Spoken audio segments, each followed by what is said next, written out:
What up, though, Pride Nation? What up, though, and welcome to Luke G's Field Review. Today, we are doing another Detroit Lions roundtable. We have currently Mr. 313 J-Mo on the line with us. What up, though, J-Mo? What up? What's good? Now, Mr. Gridiron Bliss himself, Derrick P. Fields, he's going to come in a little bit later. We will not have Noble Sports Entertainment TA on today. He is actually enjoying a little Piston Phoenix Suns basketball game action. So we're going to get this show started because we have a lot to talk about. There's a lot going on with our Detroit Lions, and there's some things that I'm okay with and some things that I'm a little perplexed in terms of why they are deciding to go that route. So what I like to do is always is set myself up to do my house mail and let y'all know what's on the table today. So topics on the table today: Manti Te'o, Nav Lawson, Justin Houston, Detroit Lions newest tight end, Logan Thomas. And anything else you guys want to bring up and discuss will be up for discussion. J-Mo, our last show, we was clowning, bro. Hey man, but We that was like the best show though. we was clowning our last show, man. I had so much fun, man, and I think a lot of the subscribers had fun and was able to have the conversation, and it was entertaining. You know, now let me be clear, people. We are going to eventually move the show around, and I'll announce when it's going to be on another channel when the roundtable is moving to a different channel. Like maybe it might be on the Gridiron Blitz. Maybe it might be on 313 J-Mo. It might then end up being on Noble Sports Entertainment. I'll let y'all know when we're doing that because I want us to be able to do it. Now, I'm just setting everything up, getting everything right, so we can get this thing popping, people. And we're going to get into it. So where I want to start off is with the Detroit Lions' latest news. They signed tight end Logan Thomas from the Buffalo Bills. What's your thoughts on that, J-Mo? Well, I have a whole bigger picture about all of these moves though. Okay. I just think it's just a lot of depth moves. It's nothing serious. What the Lions wanted to do in free agency, they already did. Now this is what they do every year, add a lot of depth moves. I think it's kind of magnified because our early free agency was so great. Now we looking Right. at every little move, but really they just getting a lot of people for depth. They're gonna try them out. It's 90 people on the roster, so that's what I think of Logan. Okay. Yeah, I look at it, and again, before I go into it, to chat, I have not forgot you. I am going to do the house mail and give my shout outs and my what up those and let y'all know the latest. I look at it, and I the first thing I wondered was what was the contract? If the contract was 2 years, then I knew we was going to have a problem. Okay, but if the contract is a 1 year, it's just a camp body, and I'm not worried about him at this point. I mean, he's been a Lion before. I don't know if people realize that, but he's been a Lion before. And if he is, if he's coming in to compete, I don't know if that takes the tight end off the table at 8. But if I see a 2-year deal, then, ladies and gentlemen, that's going to take the tight end off the table at 8. And I think the reason that would take the tight end off the table at 8 is because they will roll with those 3 tight ends and try to get a tight end in the later rounds. Now, they're going to carry between 3 to 4 tight ends. So that's just off rip. But I wanted to be able to bring it up because that is the latest thing that's happened. And I understand what they're doing. If you look at the tight ends that they've been bringing in, they all have been 6'5" and taller. So they're trying to create like this tower receiving core for people so that way they can truly get up there. Now, real quick, I'm gonna do the house mail real quick. All right, J-Mo. Yep. We got Beast Mode, Stephen A. Smith, Travis Troxel, George Morgan, Bruce Holmes, Marcus Willis, D. Williams, Ferris, Elkased, I'm sorry if I pronounce your name wrong. I apologize.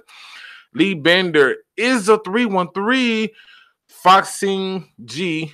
We got The Gridiron Blitz is in the building. Antoine, we got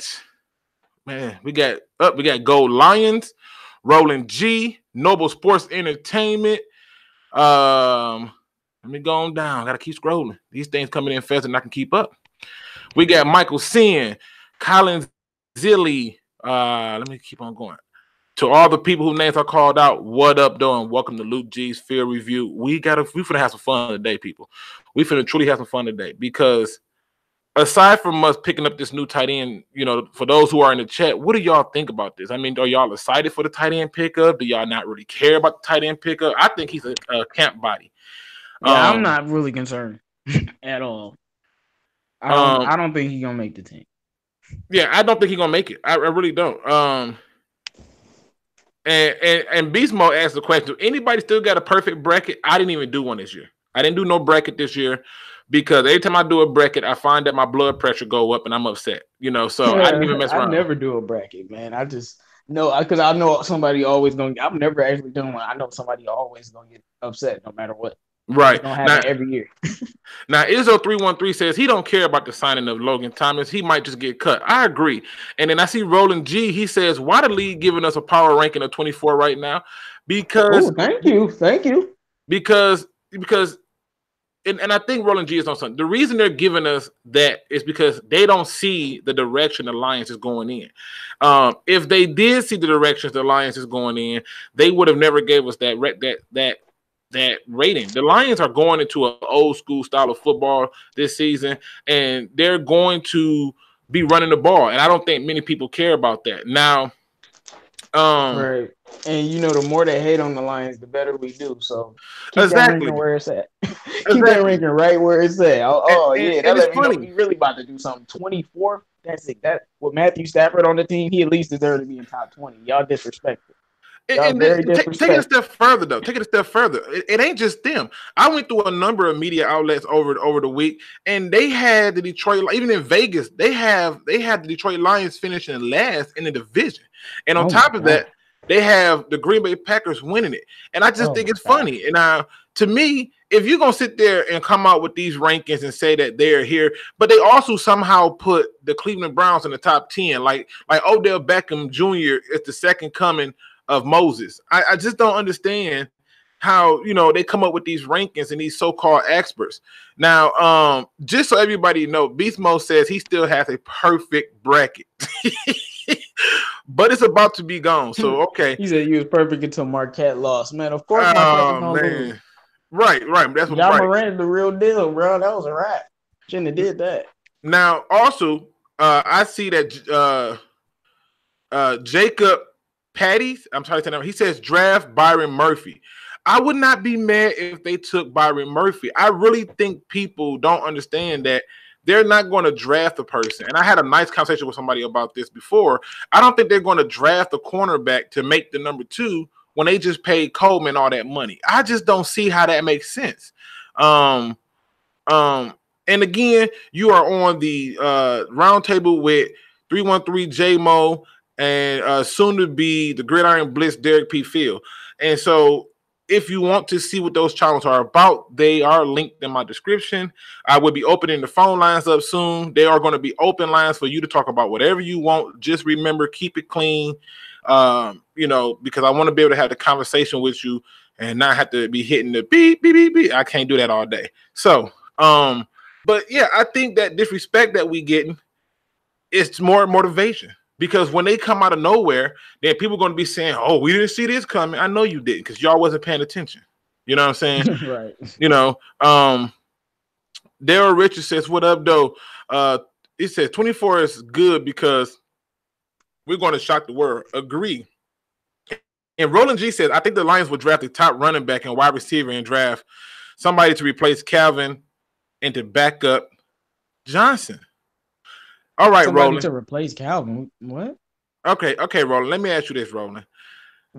Who do you see them taking and what round do you see them taking? If you're talking about that 8th pick, I'm telling you that, I'm going to have to really do some work in terms of understanding the concept of why they would do that. Those would be luxury picks, in my opinion. Is a 313 says the league don't trust us, but they did the Eagles like that the year they won the Super Bowl. That is true. Hashtag facts on that. And I'm not gonna even lie, I did the Eagles like that too that year. I thought they was gonna be like 6-10. I mean, hey, I was just gonna keep it 100. That's one of the things. Marcus Willis says, Luke, would you draft Oliver from Houston? I like Oliver. I really do like Oliver. It would not bother me if we took him. But my issue is I don't think the Lions are going to take him because he tried to beat his head coach up on the sideline. And according to them, they want quote unquote good people. Yeah, they're not taking him. So the moment you got any character issue, the Lions will not draft you. All right, and we have Andrew's football. He says, "Man, I'm at the gym listening in. What up, though, Andrew? Welcome to the show." Roland G says, "Pre-draft workout at Noble Sports Entertainment." Yeah, they did bring in a very interesting prospect for a pre-draft workout. Again, they are y'all have to pay attention to whatever position they bring in the most. They're probably not drafting until the later rounds because they feel that they have depth there. Now, J-Mo, let's talk about it. Have you heard about the guy they brought in for a pre-draft visit? Yeah, I heard about him, but I don't know that much about him. Now, Noble Sports, based off of what you just said, that would tell me that they're not drafting a cornerback. With Noble Sports Entertainment, that's like the fourth cornerback they done brought in. Yeah, Noble Sports Entertainment did the breaking news on it, and he's the self-proclaimed king of breaking news, according to him. So, yeah, I saw the video. What up, though, Skin Sobino? But yeah, they, to me, you gotta put it in perspective. And yeah, Roland G, he's talking about the cornerback, Kentucky Derrick Beatty. I'm probably saying his name wrong, but Beatty Jr. And to me, when you've seen him bring in this many corners, I'm telling y'all, they're talking about taking that. That's going to be a position you're going to see in the second to third round.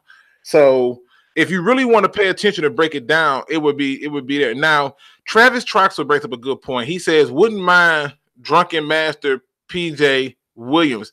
PJ Williams is a person I always wanted. He can play safety, he can play corner, and he will come cheap. So I'm with you on that, Travis. What you think about PJ Williams, J-Mo? No, I agree with exactly what you said. I like PJ Williams. Yeah, I think he brings something to the table that's a little bit different. So George Morgan says to protect the kid so he doesn't have to match up against somebody he ain't ready to see. And then when they goes on, I think it all depends on, again, who's on the field. Don't rotate positions. Okay, so I think he's addressing my comments about why pay Coleman all that money and then still draft somebody to be the number 2. And so he's just basically saying that he thinks that they're going to do some rotation. I mean, I can see that. John Hannon, I do want to say about getting a number 1. We already got a number 1 wide receiver, so we don't need one. Yeah, I don't think we're gonna do no wide receivers. Yeah, I don't know what's wrong with Lions fans, man. We got 2 number 1 wide receivers. Right. So we got Man Beast Morris in the building. What up, though, Man Beast? What up, Man Beast? What up, General G Bears in the building. What up, though, General? We got John Hannon who says, I like the safety from Florida. The safety from Florida. Who is the safety from Florida? Are you talking about Chauncey Garden? Is that who you're referring to?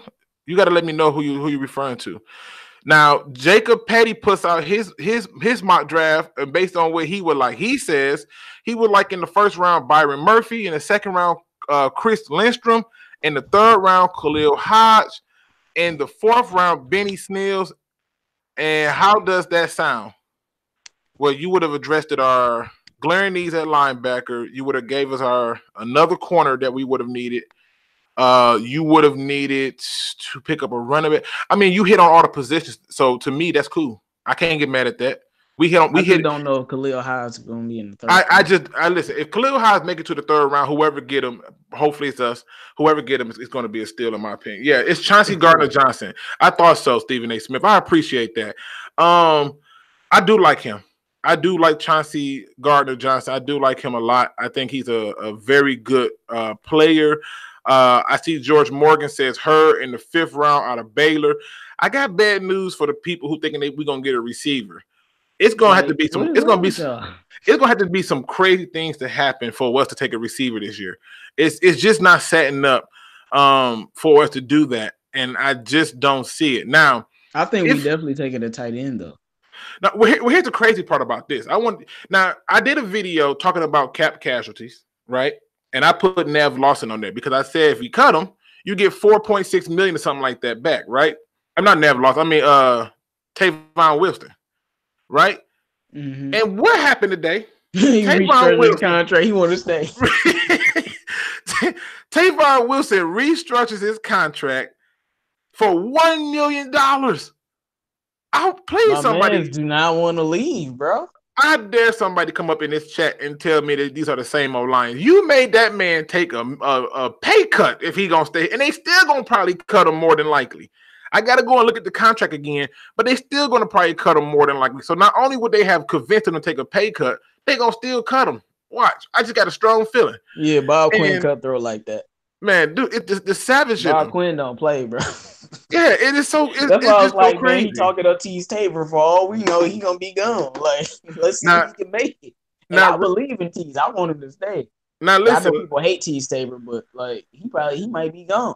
We're gonna examine that because there's some things going on. I know that Nav Lawson was picked up by the Oakland Raiders on a 1-year deal, making essentially the same money he lost here in Detroit also. So, I mean, if the Raiders think they can get something out of Nav Lawson, more power to them. God bless him. Justin Houston also signed today with the Indianapolis Colts. So he is off the table at this point. And on top of him being off the table, there are some other notable news. Now, I'm getting ready to open the phone lines up because I see we got some people in here talking about some stuff. I just want to say about Nevin Lawson. If you watch any of the Lions games that John Gruden commentate, this dude loves Nevin Lawson to death, man. Like he loves Nevin Lawson. So I'm not even surprised he got him at all. I got one of my homeboys from my Madden leagues in the chat, Mr. Gregory. What up though, man? He's in one of my Madden leagues, man, and I do have a Madden league. Yes, I play Madden still. But you know, I'm gonna leave that part of it alone.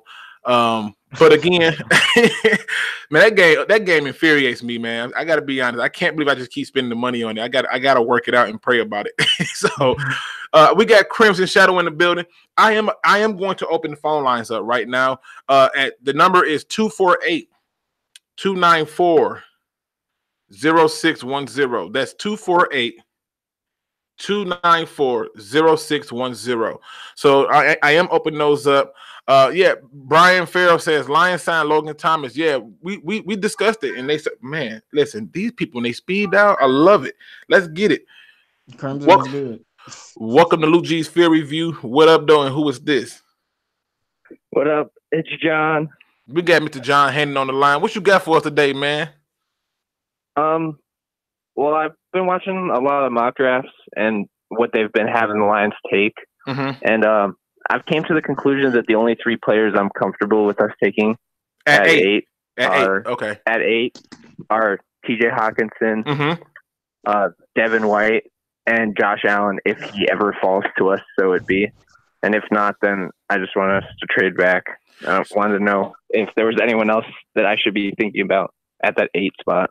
Now, John also puts in the chat, if anyone is looking to join a Madden 19 league, hit him up in the chat. He is looking for new users for his league. So I want to put that out there for him. So, John, what you're saying is you don't want to take if it's anybody outside of those 3, you don't want J-Mo, what you got going on over there, man? But you said that if it's anybody outside of those 3, you just prefer to trade down. But if not, you prefer to just stay fast, get the talent, and don't even worry about the trade down. Is that what you're saying? Yes, only if those 3 are there, though. I mean, I could see 2 of those 3 being there. I can see 2 of them being there. Yeah. But I mean, I couldn't be mad with those 3. I mean, now let me ask you a question. Would you be upset? Because I know George Morgan said, what if it's, he got what about Johanna Williams? If they took the offensive tackle, Johanna Williams, would you be okay with that? Only if he kicks into guard where where he would be a replacement for Lang. Which is funny to me because according to him, he said that he sees himself as a tackle, but if he had to play guard, he would. But he really prefers to be a tackle, and I don't know if he is going to want to make that move. I know that a lot the knock on him was his like arm length, and that's why they don't want him to play tackle. Right, because you got to think if you just look at our division, he's going to be going up against Khalil Mack. He's going to be going up against Leonard Floyd. He's going to be going up against Griffin and Hunter and whoever, Zadarius Smith and Preston Smith. So, I just don't see it. So we got Top Dog in the building. What up, though? Now let me ask you this. Let's play devil's advocate because according to J-Mo said, what about Khalil Hodge? You wouldn't want Khalil Hodge at 8? Only if our coaching staff is 100% in on him. I can see that. So you basically saying if they're not 100% sold, don't stretch and take somebody that you're not really sold on putting on the field to play. Yeah. Yeah, I can get with that. Especially a top 10 pick. I can get with that. I can't get mad at you on that. You got anything else for us? Just to touch up on that Jonah Williams comment that you were talking about earlier. Yeah, he would be going up against all those people, and Frank Ragnow got his put on his ass, and this man never gave up a sack in his entire college career. So just imagine what they would fucking do to him if he was playing tackle.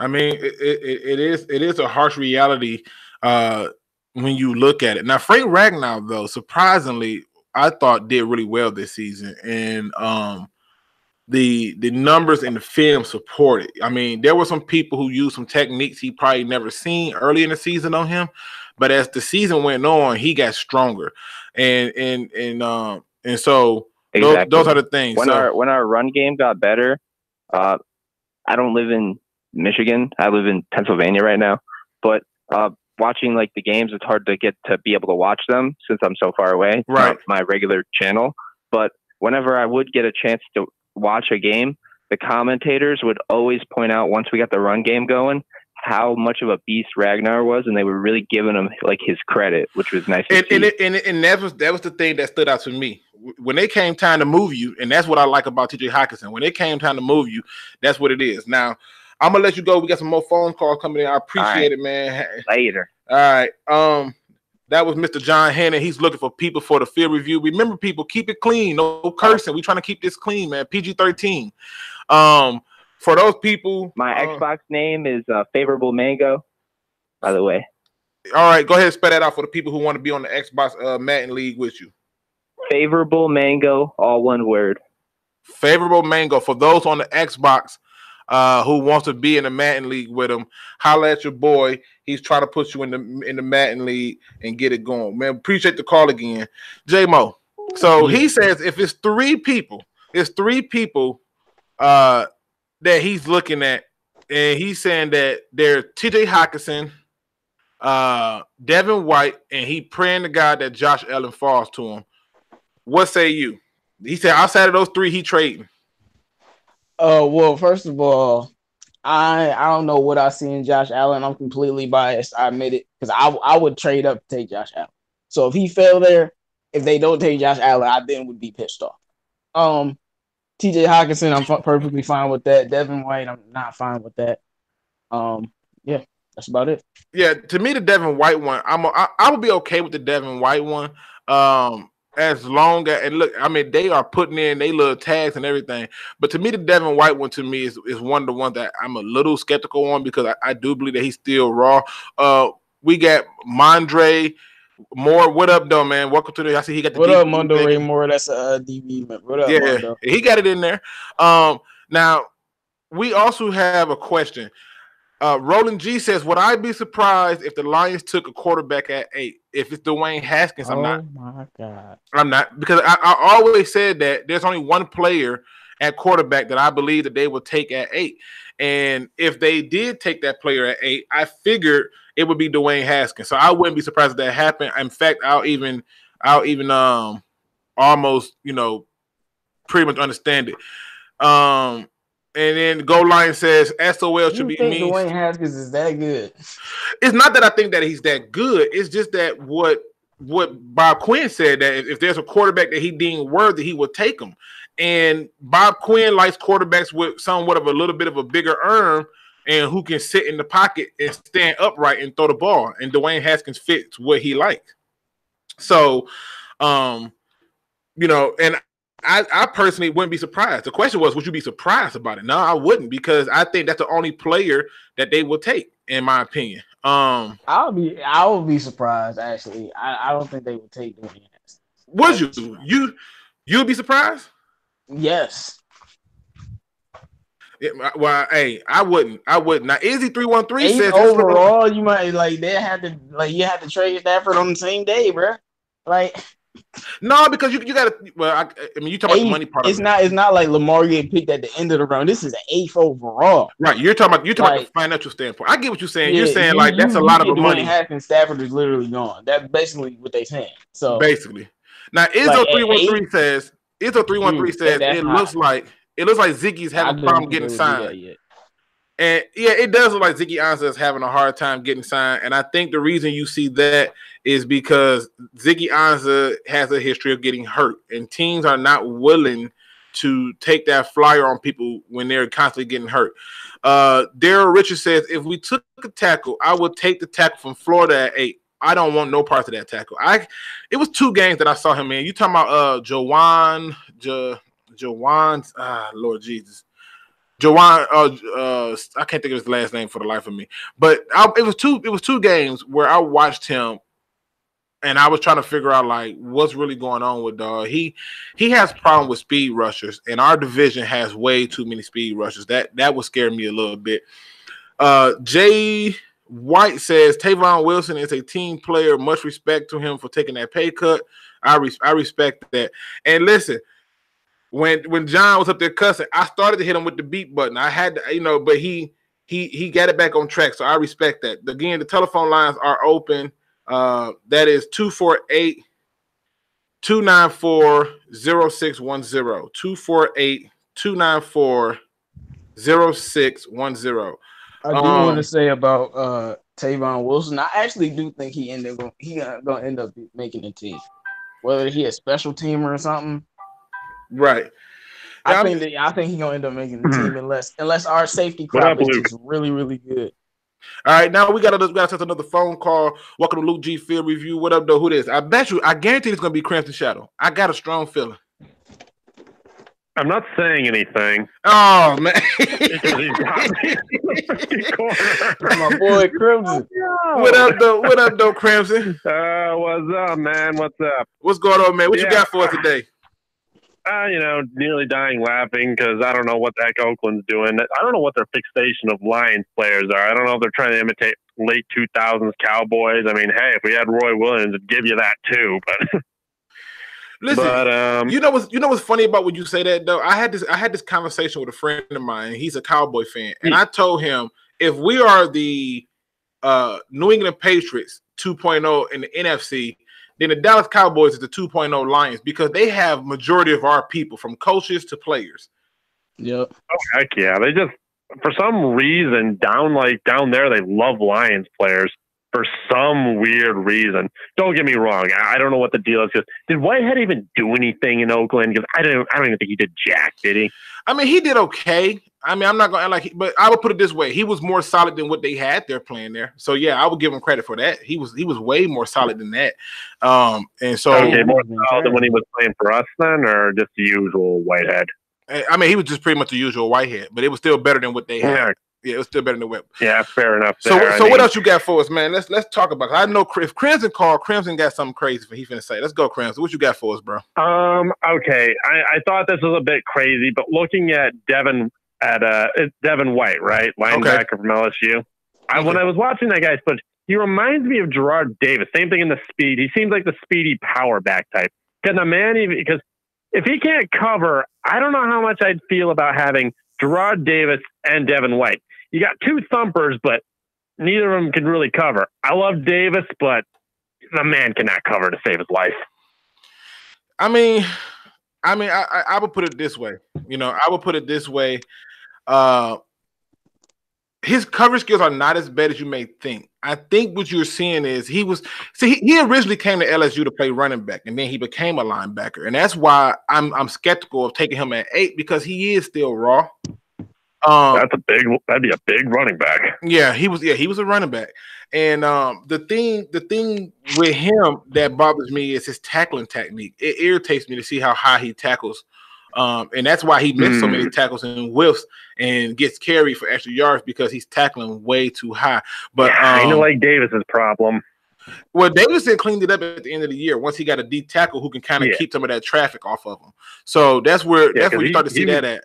So but I think what you're seeing with the White is people just love the speed. You can't coach speed, and I think that speed thing is what gets people going. Now, I don't think speed should be the deciding factor, but I think that's what you see. Now, I know J-Mo has an opinion on it. I'm gonna hang up so I can I'm getting calls that's coming in. It seems like every time I clear the line. By the way, but before I leave, you mind talking about Tommy Lee? I don't know much about that guy. You think we're gonna use him? Tommy Lee, I think Tommy Lee gonna make the team just back because he does special teams as well. Fast.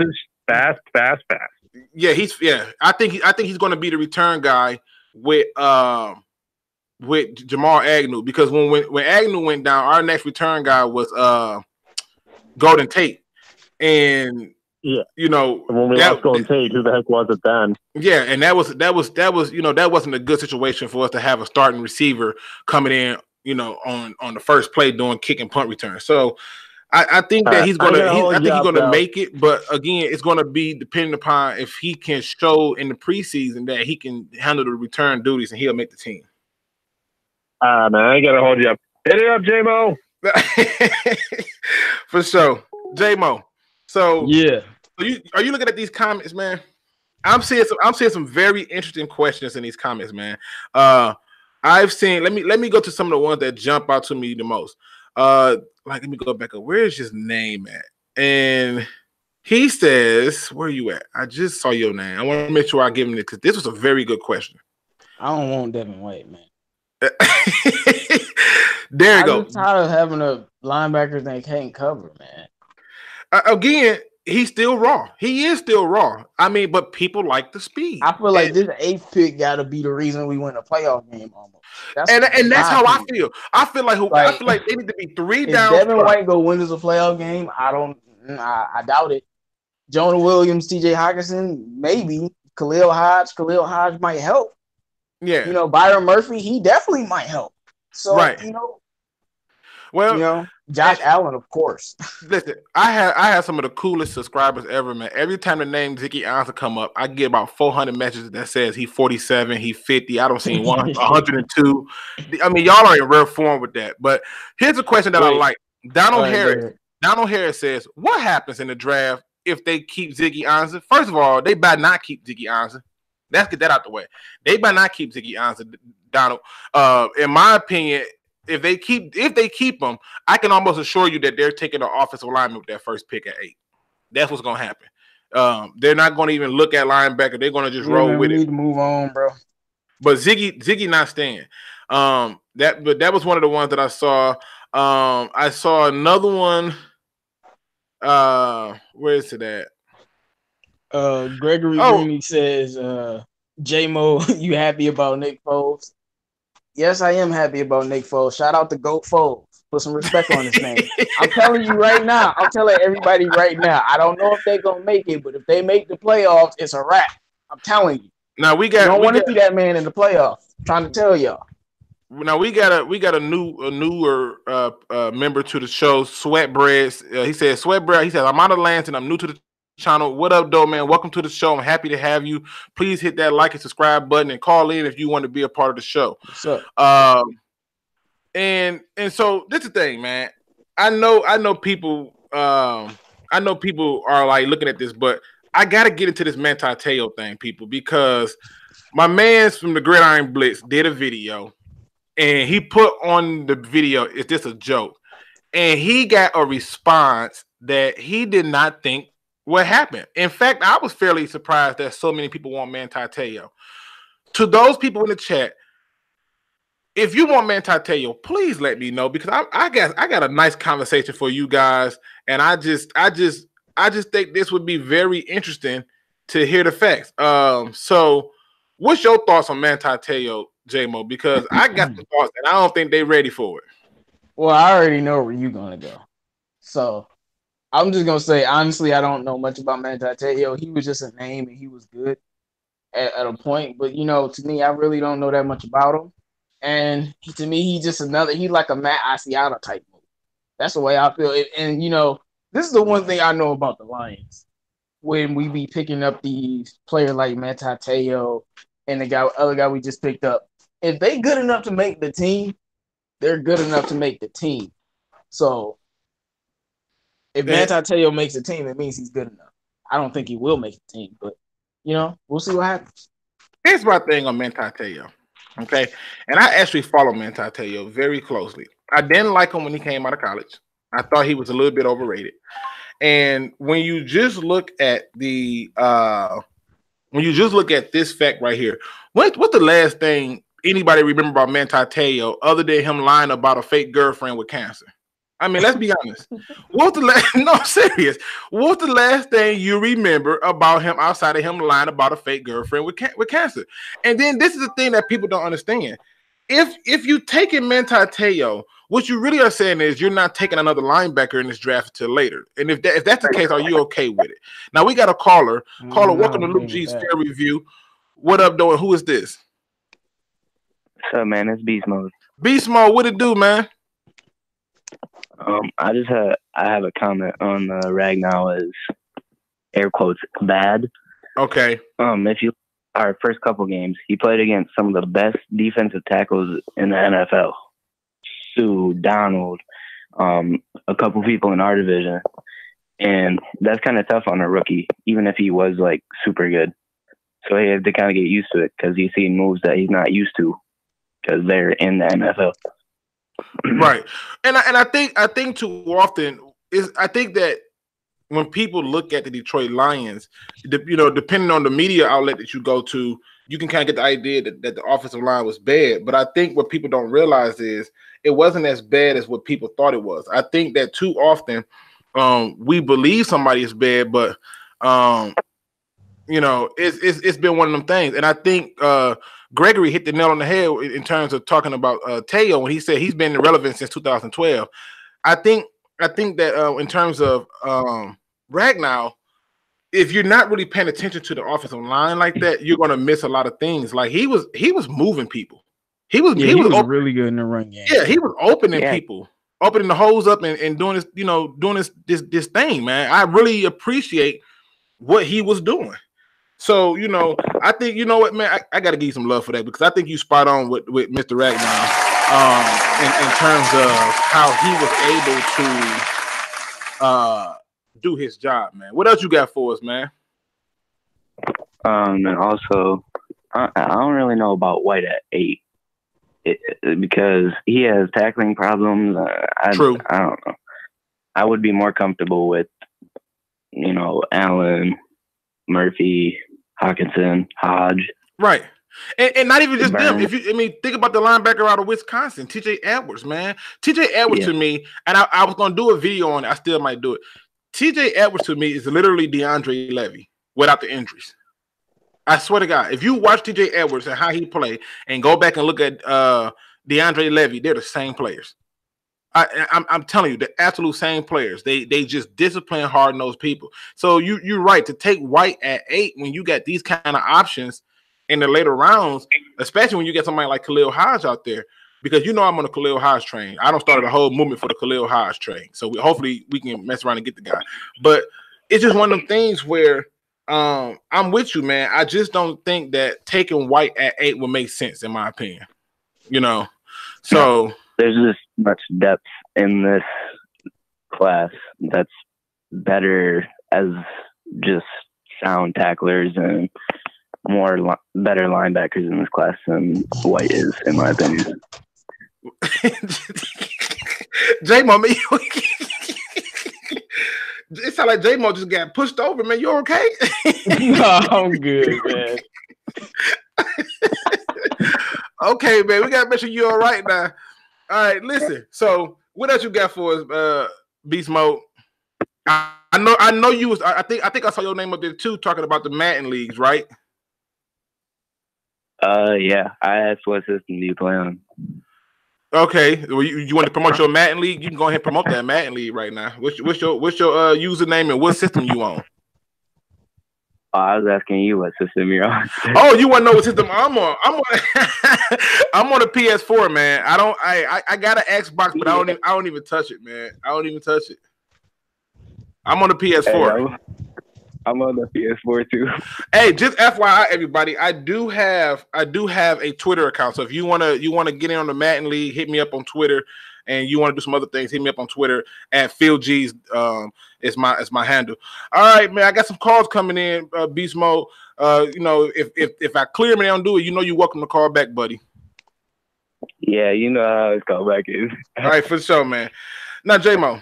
I gotta ask you a question. Go ahead. Go ahead, man. Give me the question. I was about to say I think the Lions is like, because these moves, I think they just throwing up a lot of smoke screen. They really trying to confuse teams of what direction they want to go in.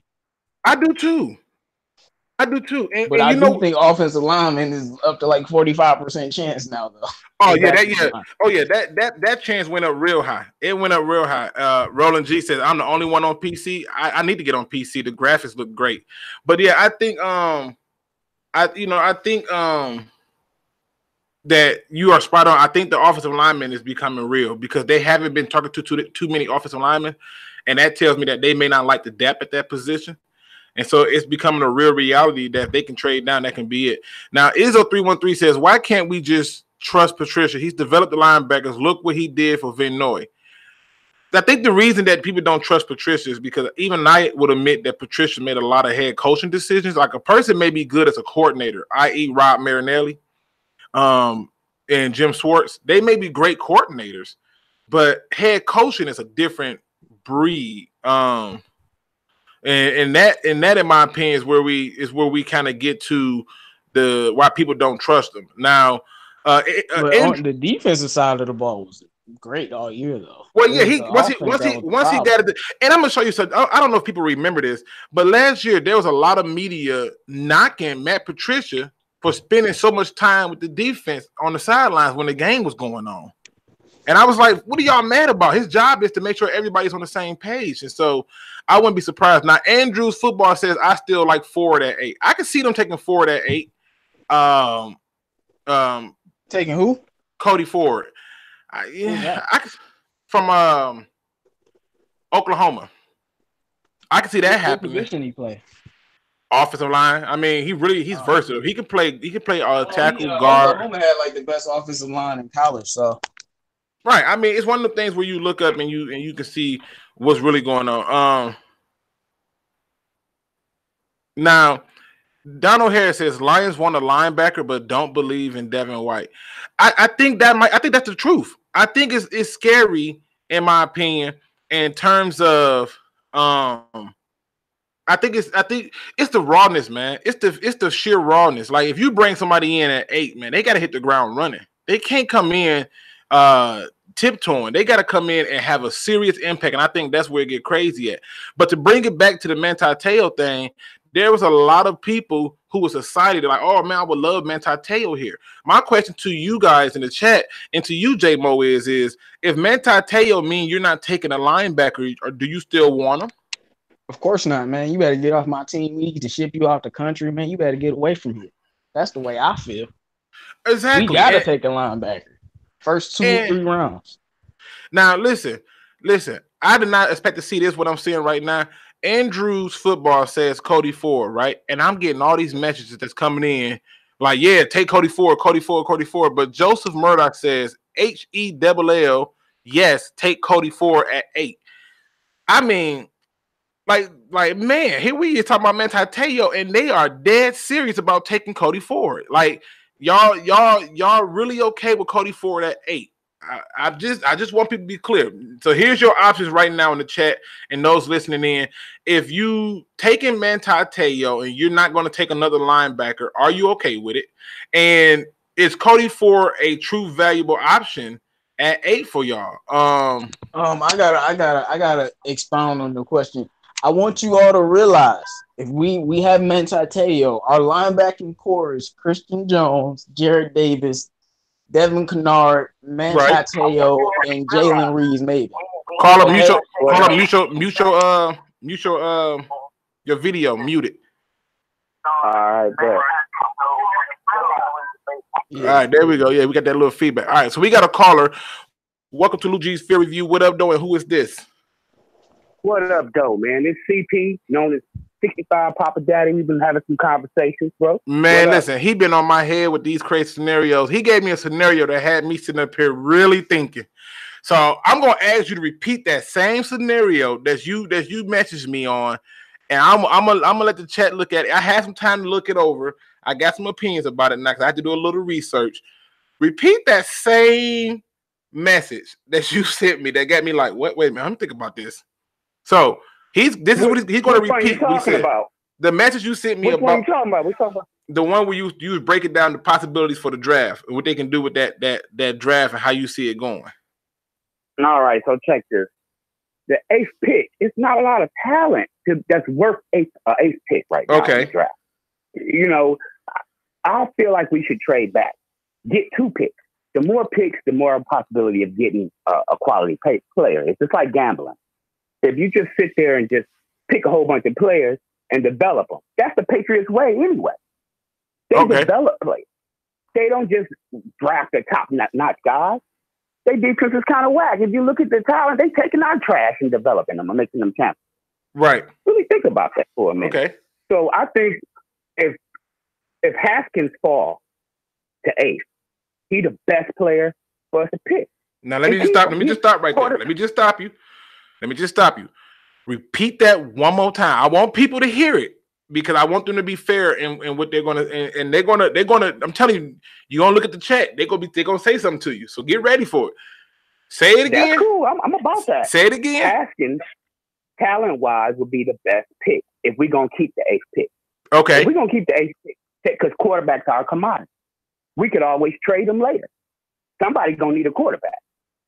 Okay. So if we take Haskins and keep him as a standby for Stafford, because you know he's on his way out the door soon. Okay. Then we can move forward from there. Now, if not, trade back, get 2 picks, and pick up some of these guys we've been talking about. We've been talking about that linebacker Hodges. Yep. He's great. We've been talking about that running back. If we take him in the 5th round, that's not a gamble. Even if he is trash, we got him in the 5th round. There's other players out there that we've been talking about that's not worthy of a 1st round pick that we can pick up with extra picks and develop these players. Okay, especially a corner. Okay, so for everybody you about taking the best talent regardless if it's a quarterback or not. So because I don't think Stafford is gone until at least 2 or 3 years. But again, you're saying if Haskins is there, take him. Now, hold fast, because I'm going to make sure I let J-Mo get in on this too. But I'm going to ask you this question right here, because when he brought it up to me, J-Mo, the first thing I thought about was, And I always felt that if there was a quarterback that did fall to him, it would be Haskins, which would then mean that Detroit, depending on how they would want to go about it, would probably be willing to wait 2 years. But looking at the money that they were taking the cap hit, it don't make sense to make that cut.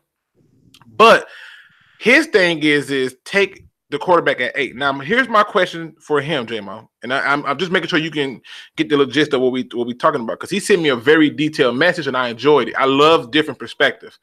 Are you okay taking Haskins knowing that he's not going to get on the field this year? That's my question to you, caller. If he's not getting on the field, are you still okay taking Haskins? Absolutely.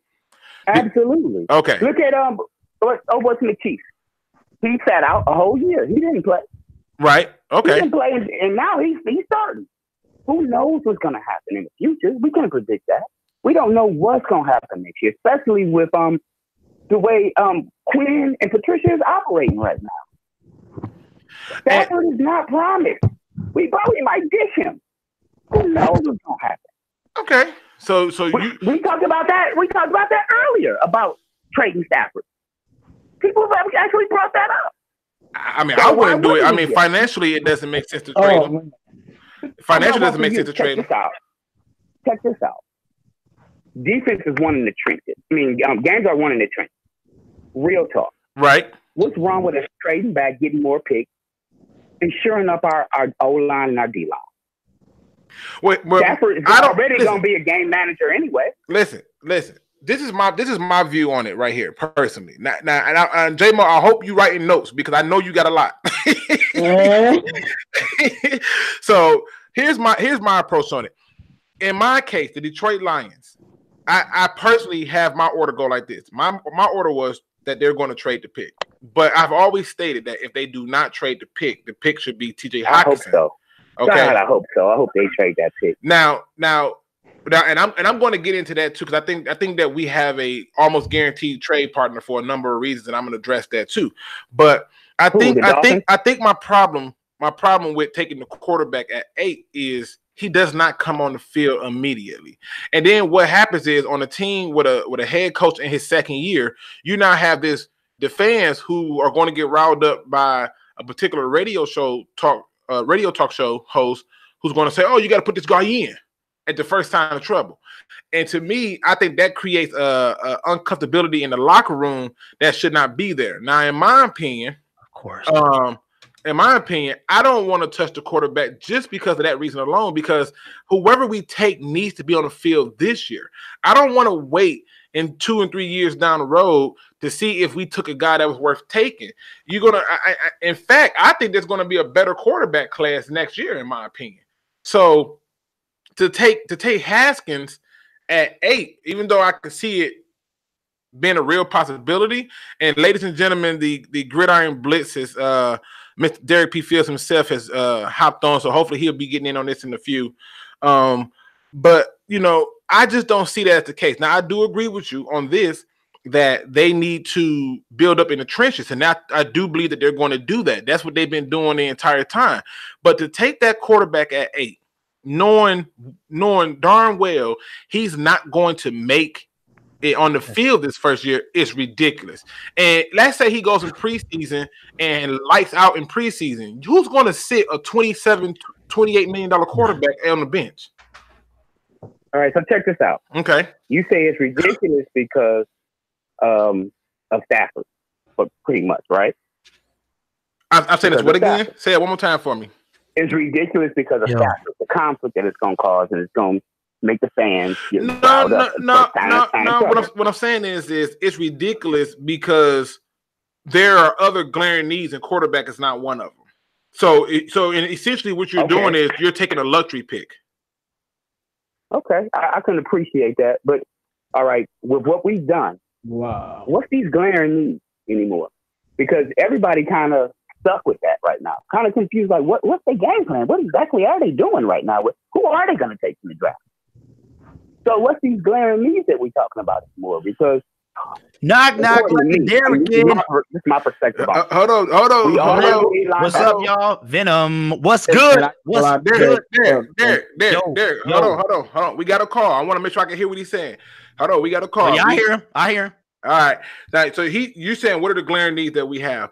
The biggest glaring need based on at the free agency has been done. In my opinion, the biggest glaring need is linebacker. Mm-hmm.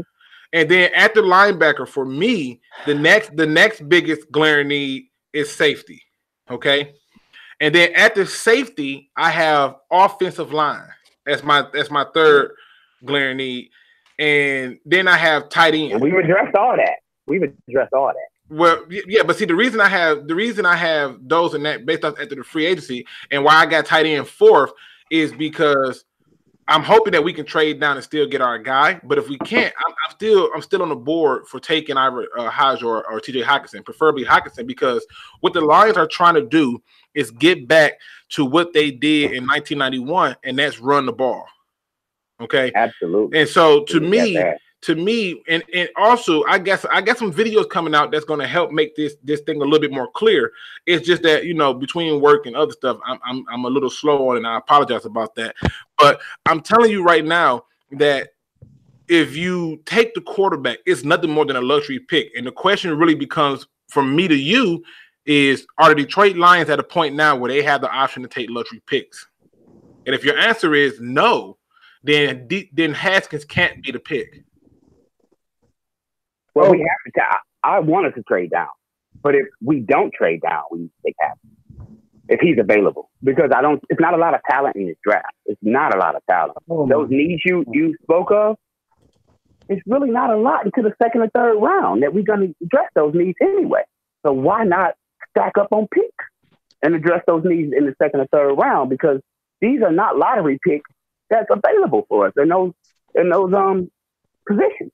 There's not a lot of lottery picks in those positions. Okay, and they're going to be gone by the 8th. Listen, he got my phone blowing up. You got the people ready to get that. So look, I'm gonna let you go and open the lines back up and start taking my phone calls, man. I appreciate the phone call, and like I said, I love the different perspective. I don't think that you're right or that you're wrong or anything like that. I just try to like give you a little bit more to think about in terms of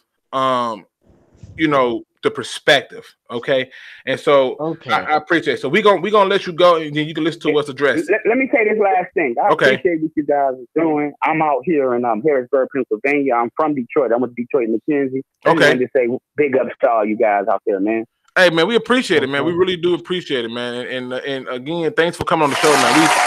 We appreciate the love, man. And like I said, man, please call back. We'll get you back on and stuff like that, because you got my phone lines blowing up. People, is you don't start at something, so we finna talk about it.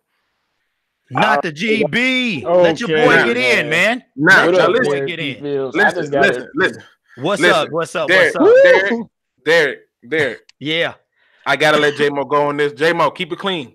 No rent. I heard him. All right, no rent. Oh no, it's gonna be very hold on, really quick. Callers, when you call in, I'll answer the phone. If you hear me talking, I'm just trying to move the topic along. Just hold fast, and I'll get you on the show. So if you hear me talking on the phone, caller, it's because I'm allowing them to respond to the previous caller, and then we'll take your call. Just hold tight. Do not hang up. I got you. J-Mo, go. It's just 3 points that I want to argue. Right. For one, no quarterback in the history of the NFL taken in the first round did not play that year. Even Patrick Mahomes played the last game of the season. So if we get Dwayne Haskins, that means he's going to be playing this season. And there's no way that he's better than Stafford right now. And if we were going to get a quarterback, I told Lions fans this, the last 2 years, probably the quarterbacks that's going to be leading the generation just came out. So I was like, we should pick up Deshaun Watson. I was like, we should pick up, maybe one of the quarterbacks from last year's draft. This quarterback class it's nobody special and nobody worth over Stafford. No. So all I want him to know is if we're taking Dwayne Haskins, it's not just he's the best talent, so we're just taking. If you're taking him, he's playing. Right. Like he's playing. There's no Stafford getting traded somewhere. We hear, caller. We hear you. I'm just want to finish the topic in hand.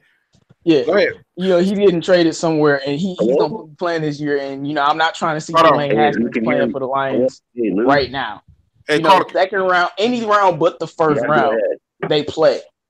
So I just want him to know that and also I don't think that this draft is that talentless. It's always a lot of people that get drafted in the first round that turn out to be something great. Right. I think he's underestimating the talent. Now J-Mo, give me a second. Caller, we do got a call on the phone. When y'all call in, because I have the phone lines open, when I answer the phone, it's because I'm answering it so you can be put into your slot. Y'all can still hear me talk and kind of hear it, and then I'll bring you into the conversation. Now, we do got a caller, and then we're going to get Derrick P. Fields' take on it. Caller, what up, though? Welcome to Lou G's Field Review, and who is this? This is Joseph Murdoch. Joseph Murdoch, what up, though? Welcome to the show, man. What you got for us today? What up, though? Hey, man, I've been really looking forward to calling in and saying hey. Man, listen, I'm excited to have you call in, man. To be able to talk to our fellow Lions fans, man. This is what it's about right here. It is. It really is, especially with the new culture coming in to the team. I think it's exciting, and it's something to really look forward to. Right, but, absolutely. What I wanted to call in and touch base with you on basically was the pick at 8 and why I am so adamant at the guard position. Okay. Or pretty much any offensive lineman that they can get at 8. Okay. That would be the pick the reason why I'm so big with Cody Ford is because he's a walk-on. He can start, hit the ground running, and be a mauling guard and work his way back out to right tackle when and if Wagner starts to take a step back. And also on that take is because I live out in the Pacific Northwest, and I have been really following the Seahawks because that's all there is out here. Bevel, the way that he builds his lines and what they've been doing in the offseason and the Malcolm Brown pickup and Koski as the running backs coach, the offensive line and what the Pats did in the Super Bowl, it was evident that the line won that game. That offensive line gave Brady all day long. You know what I mean? Well, they also ran the ball. That was the number one deciding factor. There was about 6 minutes on the clock that got chewed up between Sony Michel running the ball. I mean, people forget that. Exactly. So your view is take the lineman to assure that they can, one, run the ball, and two, shore up the line so the quarterback has time to throw, and that's why you're okay with taking them at 8. Exactly, and that's Bevel's philosophy. He even did the same thing in Minnesota, and he was working on that in Green Bay. Now listen, caller, listen. Joseph, I got to cut you off because this comment right here deserves some respect. He literally says, and this is what he says about you. He says, this caller has a good AM late night talk radio voice. He does. So FYI, you might have a second career, man. Yeah, you know what? If it could happen, I have a face for radio, so I'll go there. Exactly, absolutely. I mean, again, I hear you, caller. I'm gonna let you go, and we're gonna address it. And then, like I said, man, I don't disagree with you. I can see your perspective because my criteria is they got to hit the ground running. And if that's the case, and that lineman can come in and do that, I'm not mad at it, man. So I appreciate you following the show. I know you've been with me for a while, man. I appreciate the support and the love, man. Oh, bless you guys. And hey, keep up the good work. I love your show, and I am going to jump back on and listen to you guys chat about this. All right, appreciate it. Peace out and go Lions. Go Lions, man. Now, Derrick P. Fields. What's really good, man? I've been waiting. AKA Gridiron Blitz, man. Listen, the quarterback at 8, man. We got to talk about that, and then we got to talk about what the previous caller just talked about, the offensive lineman at 8. But let's start with the quarterback, man. What are your thoughts on Haskins at 8? Why? Why? You said why? I saw something. Wasn't it some type of article? Am I coming in, Luke? Can you hear me? You need to turn it up? Yeah. No, okay. You good. All right. Yeah, man. I saw something about that today, and I'm like, why? Why would we do that? So it's a luxury pick. It's a luxury pick, and we done a luxury pick. What luxury do we got? No, I'm just saying. but in terms of the offensive line at 8, would you be mad if they took an offensive lineman at 8? No. Now before last year, like I was devastated with the Ragnow. Like I was devastated. Okay. But after 3 years, I see what BQ trying to do, and I'm all for it, man. I'm all for it. Now, Cole Castellano, what up, dog? I see you in the building, man. And we got a caller, man. So let's take this caller because they coming in, man. I got like 5 minutes, man. I got like 2 seconds on the mic, dude. Man, listen. That's all right, man. Listen, it's all good. Let's go.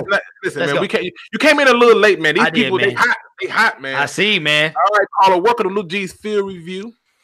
He gets so silly, man. Welcome to Luke G's Field Review. What up, though? And who is this? This is Bill from Columbus.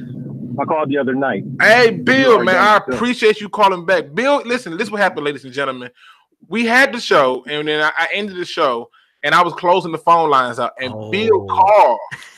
Bill called and got through before I closed the phone lines out, and I told him to call back, and I would bump him to the front of the line. So I appreciate you calling back, man. What you got for us, man? Let's talk. Good, man. I just want to tell you, I appreciate y'all show, man. I'm from Flint, Michigan, but I live in Columbus now, and I'm a diehard Lions fan, so I follow all y'all on y'all shows and stuff through YouTube and everything like that. So it's kind of refreshing hearing about my Lions, even though I'm here down in Columbus. Well, listen, they Ohio might as well embrace the Detroit Lions as well. I know they embrace the Buckeyes as their football team, but they're closet Lions fans, I assure you. But go ahead, man. my question is, man, is I would like the Lions to trade back if they could to get more picks.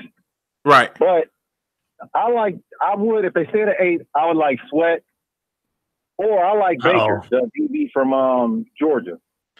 Okay, now listen. Don't do it, Luke. Don't do it to him, man. But I don't understand why you don't like him. But I do like Sweat. Let me. Okay, listen. I'm not. Every time the name Sweat come up, the chat get the roll because they know I'm getting ready to go there. But listen, here's my question to you. You like Sweat, right? All right. You like Sweat. I'm listening. Please tell me his signature game. That has been the question every time Sweat comes up in Rashard Gary. What is Sweat's signature game? What was his best game? Because I can tell you what his best game was, and when I tell you who it was, I bet you wouldn't know what his college is at. Probably not, but I watched him in the All-Star game, combine. I know everybody gonna say he's a physical freak and stuff like that, but I like him. I would like him because we ain't had no type of speed pass rush in a long time. So I would. But that's what Ziggy was. I think he could be developed. That's what Ziggy. Here's the thing. You got to understand something. He didn't stay on the field enough for me. True. And listen, I just want to let you know that Jimbo is giving you a shout out from Ben from Flint. He's saying what up, though. But here's the thing, man. Here's my problem with Sweat, man. If Sweat don't run a 4.4, we ain't talking about him. Okay, this is just the facts. If he doesn't run a 4.4, nobody's talking about Sweat. You can't. The reason that most of us can't name his signature game is because he don't have one. The only game that he had that was a signature game was the game he had against Stevens F. Austin. Tell me where that college is at. It's in Texas. Okay, but so you one of the few people. He led the conference that he plays in sacks, didn't he? No, I could have swore it was somebody different, but I could be wrong. But nonetheless, if you watch him, and I'm promising you, what he does is he just runs around people. That's not going to work in the NFL. You need to have a pass rush move. You need to be able to set the edge. Go and watch him in the run. If he runs around you, he'll blow the run up all day. But if you actually put a hand on him and a good blocker, and you go and look at him in game, like the two best games he had was against Stephen F. Austin and against Auburn. Those were his two best games. But then go and look at him in the Outback Bowl. What he did in the All-Star Senior Bowl don't count. They're trying not to hurt each other. You know, that's not a real battle. The Outback Bowl, he did have a sack, but your boy didn't have a sack. Either. He had a half a sack, which means that somebody else he came and helped. And he had. He a product of that D tackle he had. Then what was it? Simmons. Simmons, absolutely. And if it had Simmons not got hurt, Simmons would have been getting way more love than Sweat. But because Sweat ran the 4.4, everybody went crazy. And now I got to go and make a video on why the combine don't mean nothing. I mean, I get you, man. I totally get it. And like I said, we got some more calls coming in. I get it. I appreciate you calling back, and we're gonna let the round table address it and talk about it. Okay. All right. I appreciate y'all, man. Appreciate y'all. Man. Appreciate it. Thank you. Derrick, you got it, man. Let's talk about it. He brings up Sweat, man. Y'all, anybody who's been watching this show, know I can't deal with the Sweat, man, because I just don't see it. I just don't see the pass rush moves, and if I gotta bring you in and develop you, I don't want you. We have to do that especially for the 8th pick, man. We don't have time to be doing all that stuff. Right. Yeah. Well, that's what I was saying. Luxury pick, man. We don't have a luxury pick. We trying to win the division this year, and I agree with you too, man. Dang, that phone is blowing up, son. I know, but go ahead. Go ahead. That if he wouldn't have ran that 40, then we wouldn't be talking about him. There's no way. You know what I'm saying? Yeah, I agree with that, man. And here go food for thought. Vernon Ghostin ran a fast 40. You know, he ran a fast. I think he did 225, 37 reps. How that didn't work. The only time I care about your 40 is if it's unnecessarily bad. I mean, right? Like, really. And listen, listen. My man Gregory, he make a good point. He said, "Hey, Luke G, don't sweat the technique." I gotta sweat the technique because I'm waiting to see it. I'm waiting to see the pass rush move. No, and I saw a comment saying you can't teach size and you can't teach speed. I just want to say for a second, let's switch to the NBA. How many big athletic dudes have it been that's complete trash? Like, you gotta have skill. You gotta be able to do something. You can't just be big and fast. Right. Right. Or take it a step further. Just look at the big fast people. Like, remember how everybody was on the Jamarcus Russell train? Remember that quarterback? Oh my God. Oh, Yeah. I mean, what he couldn't do no wrong. He couldn't do no wrong. And so I just he couldn't do no wrong until he got in NFL. And they I'm glad Calvin, man. Anyway, that's a whole different subject, bro. And then like 65 Papa Daddy says there would be no impact players available at 8. I don't know if I agree with that statement. I think that there's an offensive lineman. I think there's a chance for it, but I just look at it and I say, you got to be able to understand what the Lions is doing. Again, there's a lot going on with the Detroit Lions. We do have an open discussion. If you're calling in, that number is 248-294-0610. Okay, did I miss the Manti Te'o conversation? You did miss the Manti Te'o. Man, and I had you. I was listening to the show and I was waiting on it and I missed it. Okay, what's the consensus about that? I mean, we'll bring it back around. I just asked the question. So here's what's on the table, people. The question is first question was, which is what 65 Papa Daddy brought up, is take Haskins at 8. I think that's a luxury pick. The second question is Manti Te'o, if he comes in, it's probably a good chance you're not drafting a linebacker.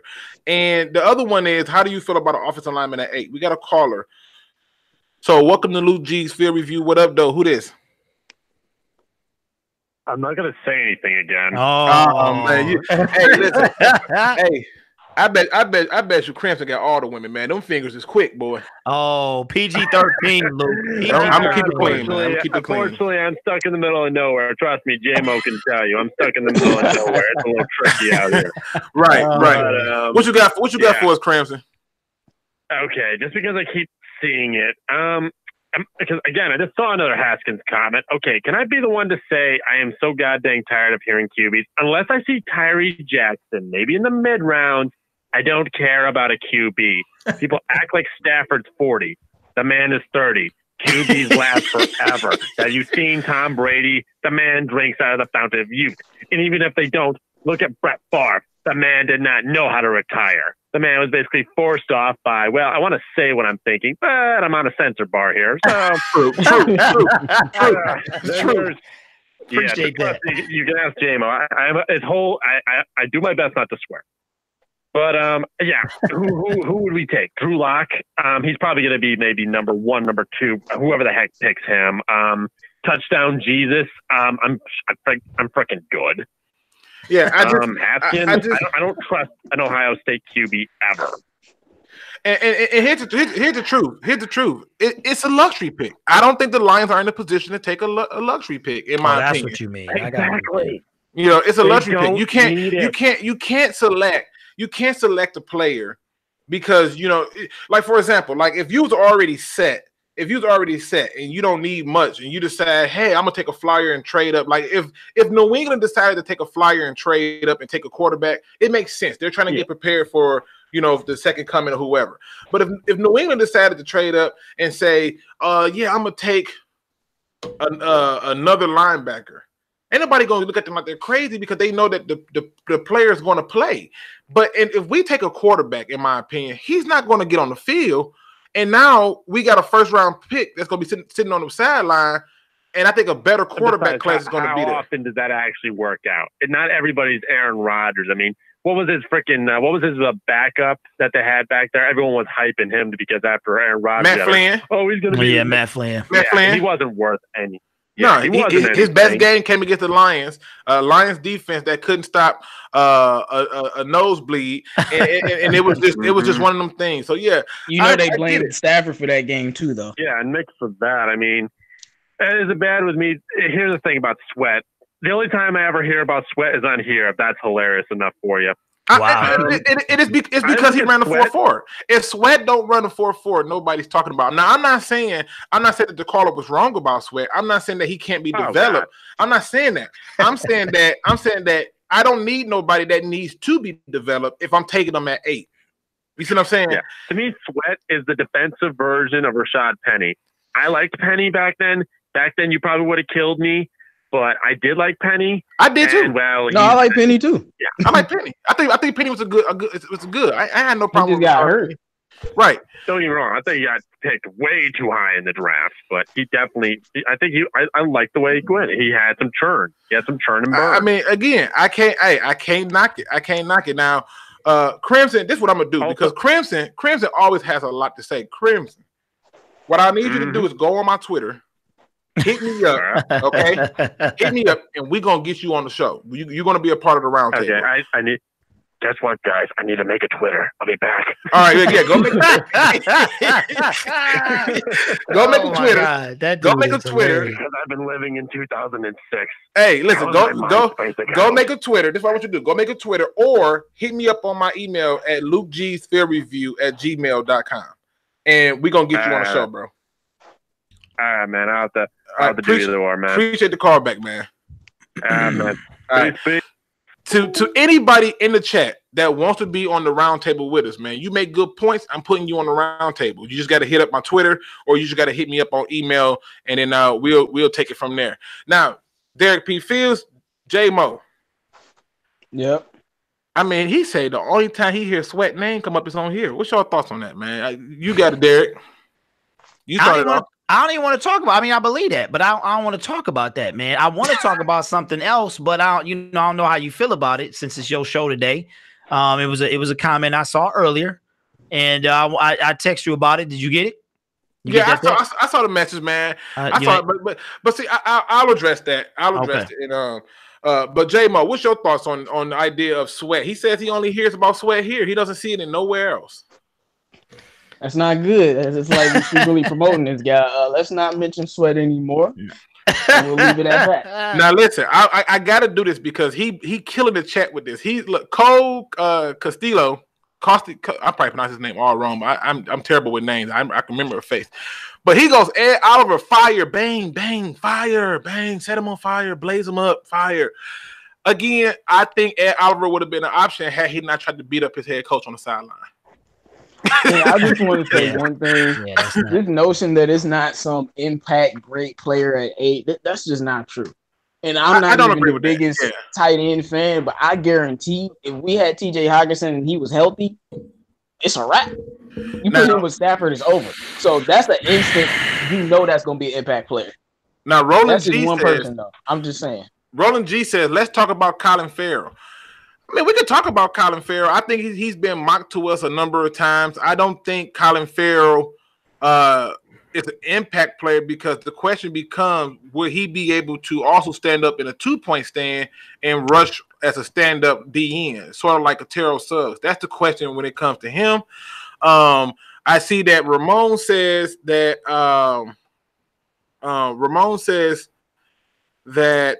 if Hockenson is gone, he will take Haskins at 8. I mean, wow.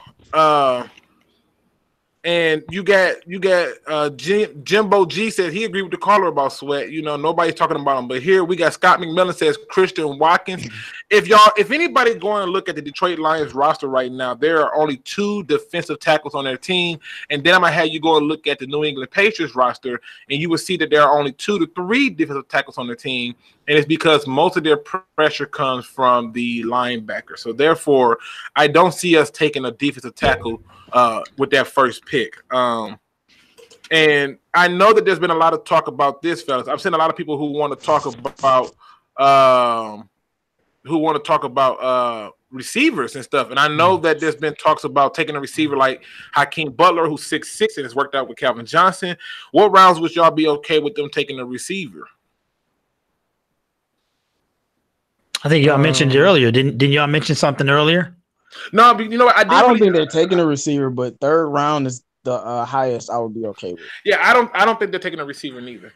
I think if they do, I think the highest round you see it is 4th to 5th round. What say you, Mr. Gridiron Blitz?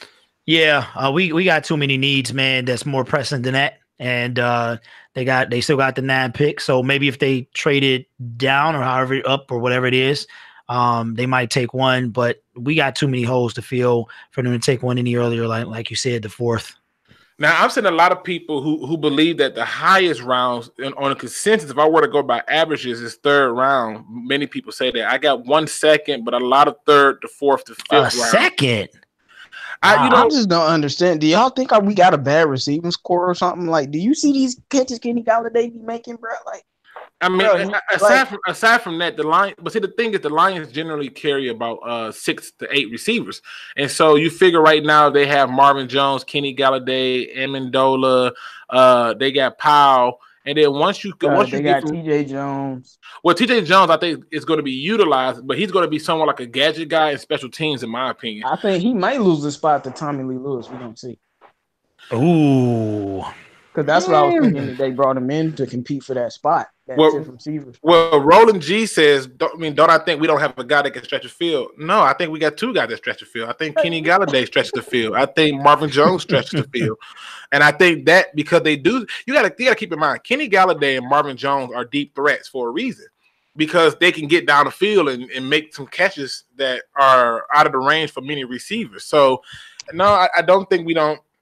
Excuse me. I don't think there's an issue with us having a guy who can stretch the field. Now, if you just want a guy that's going to blow past everybody with super speed, I mean, that's cool, but that doesn't work that often, and it only works in recent time with Tyreek Hill, and that's just because there's blown coverages. It's not like he just burnt past the whole entire safety squad all the time and just gets the ball. And Risky says this draft has a lot of depth. I agree with that, fellas. I think that this draft does have a lot of depth, and I think that it's one of those things where you have to be able to respect that. Now, Mars is landing. Lineman might really be, and Mars is landing is saying we need him. He's saying that we need linemen, and this is one of the reasons why I wanted Quentin Spann so bad, because that solves the problem. But we need. I do believe that we need another guy. I did hear news that TJ Lang retired, but since he's not on the team anymore, it wasn't news for me. Oh, that's what's up. Shout out to TJ. Now listen, here's the thing that y'all gotta love. There's a good chance that TJ Lang may have retired because he may have been given a job.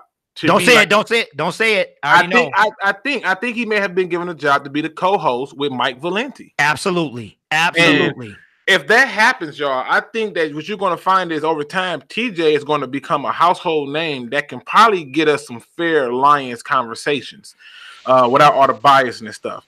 But that's just my thoughts on it. Now, Roland G says no Randy Moss then. No, because there are not too many Randy Mosses. I mean, even Tyreek Hill. No, I'm saying like Randy Moss like the second greatest receiver ever. I mean, if you think about Tyreek Hill, he don't do what Randy Moss do.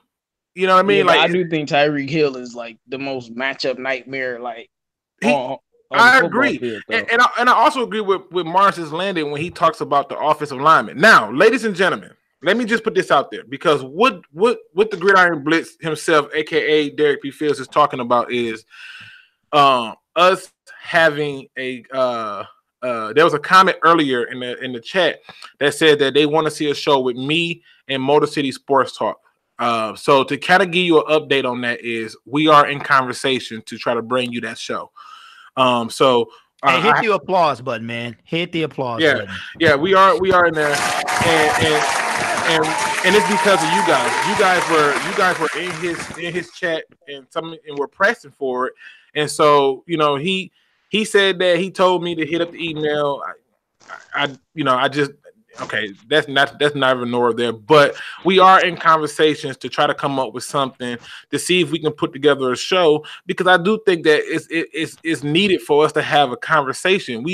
I believe that me and him are on two different spectrums as it pertains to this team, and I think that would be cool for us to be able to have the conversation so you guys can be a part of the conversation, even call in and take part in it. Now, if y'all think y'all gonna see the second coming of Desperate Housewives or Love and Hip Hop, that's not gonna happen. Okay, ain't gonna be no shouting messages or no bad language tossed out there. You know what I'm saying? I'm not about that. I'm about just talking real football. But I am in contact with them. We are gonna work out something to see what we come up on. Now, to change gears a little bit. Okay, because this is something that I want to get back to for Derrick P. Fields, aka the Gridiron Blitz. And please, if you are in this chat, please check out the Detroit Lions with 313 JMO and Gridiron Blitz with Mr. Derrick P. Fields, who is on the round table with us right now. And those links are in my description. So Derrick, I brought it up earlier. I brought it up earlier about the Manti Te'o thing, man, and I was looking at your comments like that's not real, is it? I know. I couldn't believe it, man. All night and all today. I mean, 90% of them have been pro Manti Te'o. Right. And I could not believe it, man. I mean, I don't make these videos. Here's my video making process, right? So I make the video, and as I'm making it, stuff comes to my mind, and I add and add and add. I wasn't trying to go hard on the dude. I'm just saying my biggest issue with him, guys, is injury. And that's why I'm like, what are the Lions doing with bringing him in? And so I was amazed at how much support he got, even as like a stop, like backup Jarrett Davis or come in on a depth chart. I could not believe it. And I'm like, wow. So that's all Luke, let me at him, man. Please let me at him. Please. Who? John Martin. Please let me say something. Listen, I'm gonna keep that. I'm gonna keep it clean. John Martin. Oh, no. Here's the facts, man. You act like I wasn't gonna be clean, man. I'm okay. Well, listen. All right, listen. Be clean, but go ahead, man. No. Okay. John Martin. Everybody else, all right. You know I'm clean, man. Nobody ever has. Well, I know, but I'm not talking about like the cursing part. I'm talking about like, but in terms of the open dialogue, like I said, yeah. It's been said many times on my show that whether you agree or disagree with me, by all means, you know what I'm saying. By all means, hit me up. We can have a conversation about it. Okay, so I'm gonna say it like this. Luke, are we on the same page, man? We talking about DOD? Yeah. Okay, Yeah. All right. So I'm a grown man. You know, I've been out of school for 25 years. So this person's still in school. We're talking about Dosa Dion here. We have offered Dosa Dion. I reached out to Dosa Dion before my name change. This was many months ago, maybe about a month and a half ago. And he made a video about doing collaborations behind Patreon. So for those of you who don't know what Patreon is a paid account where you become a member, but you have to pay a fee of a tier, $1, $5, $3, whatever the person says to tier. And so I asked him, I said, hey, I would like to collab with you. So he said, okay, he'll get back with me on that. Now, I'm not attack Dion. If you listen to this, Troy, it's not an attack. I'm just stating the facts. So for everybody who's talking about Dose of Dion collaborations, we have tried to reach out to Dodd, and he is behind the Patreon collaboration wall. So that's his prerogative. That's his business. But we have reached out to him. So that's it. Yeah, and I'm just being honest. There go Mobby. I'm just What's good, Mobby? I'm just being honest. I'm never going to pay anybody to collaborate with you. What up, Mobby? I'm not. And what up, Mobby, man? But yeah, I'm never going to collaborate. I'm never going to pay you to collaborate, man. I love football, man, and I think football is like soul food. It's the one thing that brings everybody together, no matter what the race, creed, religion, or anything like that have to do with it. So if ever there's going to be a day that a person think I'm going to pay to collaborate with them, then I'm gonna ask you in my nicest "there goes Mobby" voice, go stand in the corner, okay? And because I'm not gonna pay for that. We can have a comparable conversation without all the extra stuff. So I don't even like spending too much time on it, but I can tell you this, John, we have tried to reach out with some of the other notable people because that's why it's called the Detroit Lions. It's about getting people with different perspectives together to have an open conversation. And if people don't want to be a part of that, I get it. And it is what it is. So, but thank you, appreciate that, man. But to switch the gears back, man, I just want to bring up this one particular thing that jumped out to me, man. And it is so crazy because as the draft is getting closer, I've noticed that the one position that I'm hearing less and less talk about is cornerback. Have y'all noticed that? Yeah. Yeah. Do you know why that's happening though? No, because they probably have faith in our cornerback core.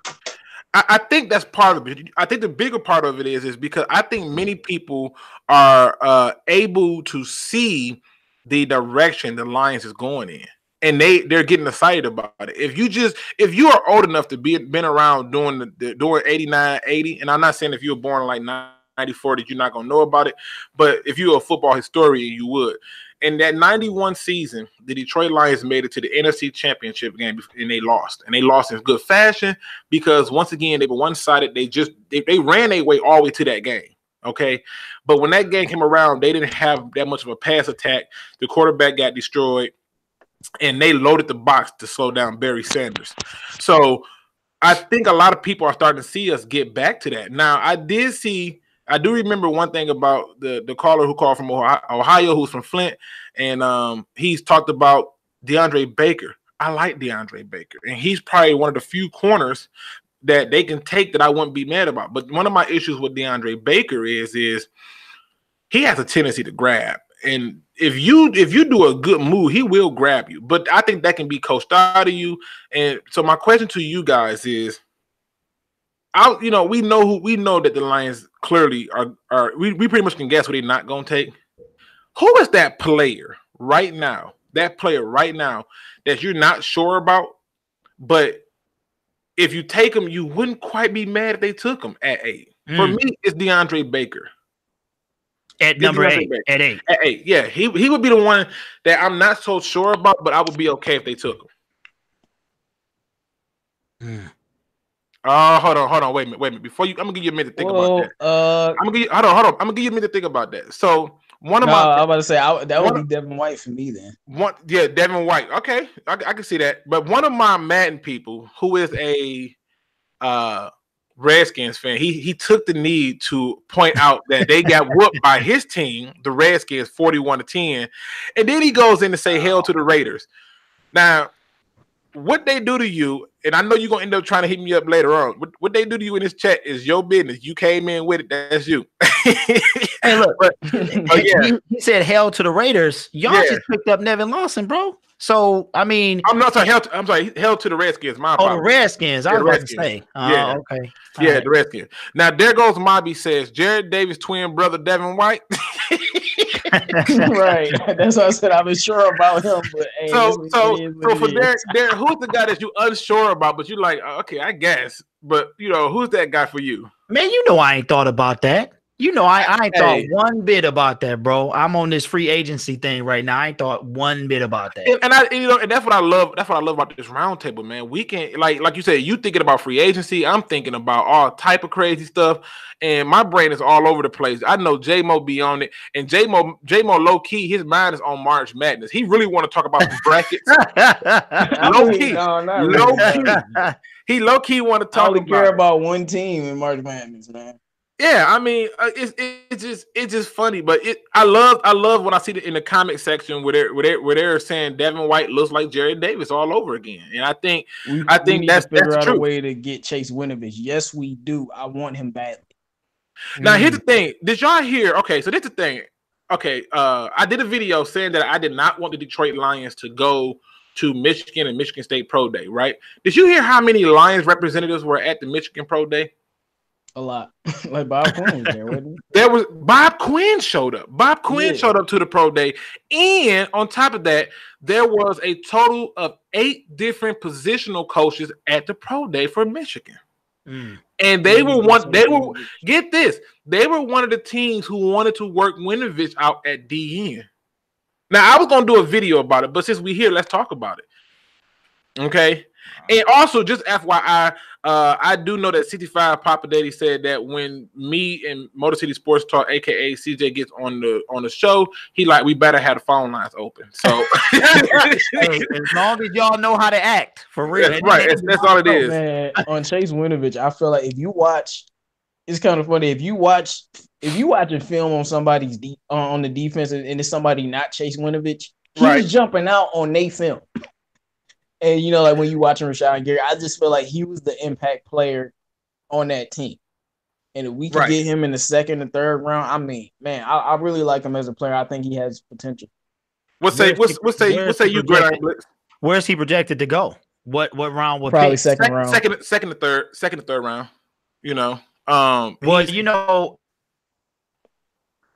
Go ahead. No, listen to you. I'll just let you know he projected. Yeah, he got invited to the combine too and did well. Yep. Oh, he did.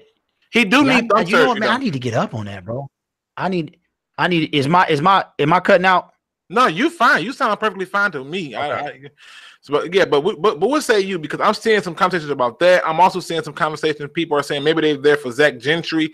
They could be, but I think Zach Gentry might be getting the short end of the stick because they went out and added that other 6'6" tight end. This is what y'all gonna have to do for me, man. Y'all gonna have to show me. Y'all gonna have to hit up the Twitter @_gridiron_blitz.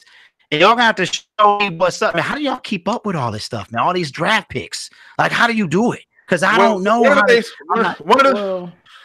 that I do is this. I do three things. Okay, so I can tell you what I do. It do take a little bit of stalking. It do, because you're gonna stalk certain websites. So you start off with the NFL.com.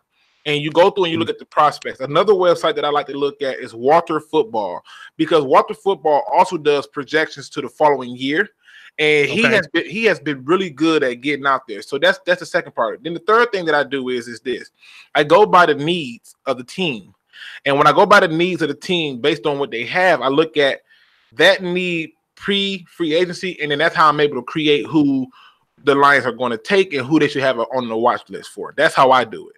I got you. With me is I watch college football. So see, I don't, man. It's just too much, when I'm watching college football during the season, I'm looking for players, whether I'm watching Texas or I'm watching Clemson or Michigan. So I know the impact players on those teams. So when they coming out, and of course we look at the mock. I just look at a mock draft or two, and maybe look at certain positions of need. So basically, I knew we was before Trey Flowers. I'm like, okay, D tackles in play. So I'm looking up those guys.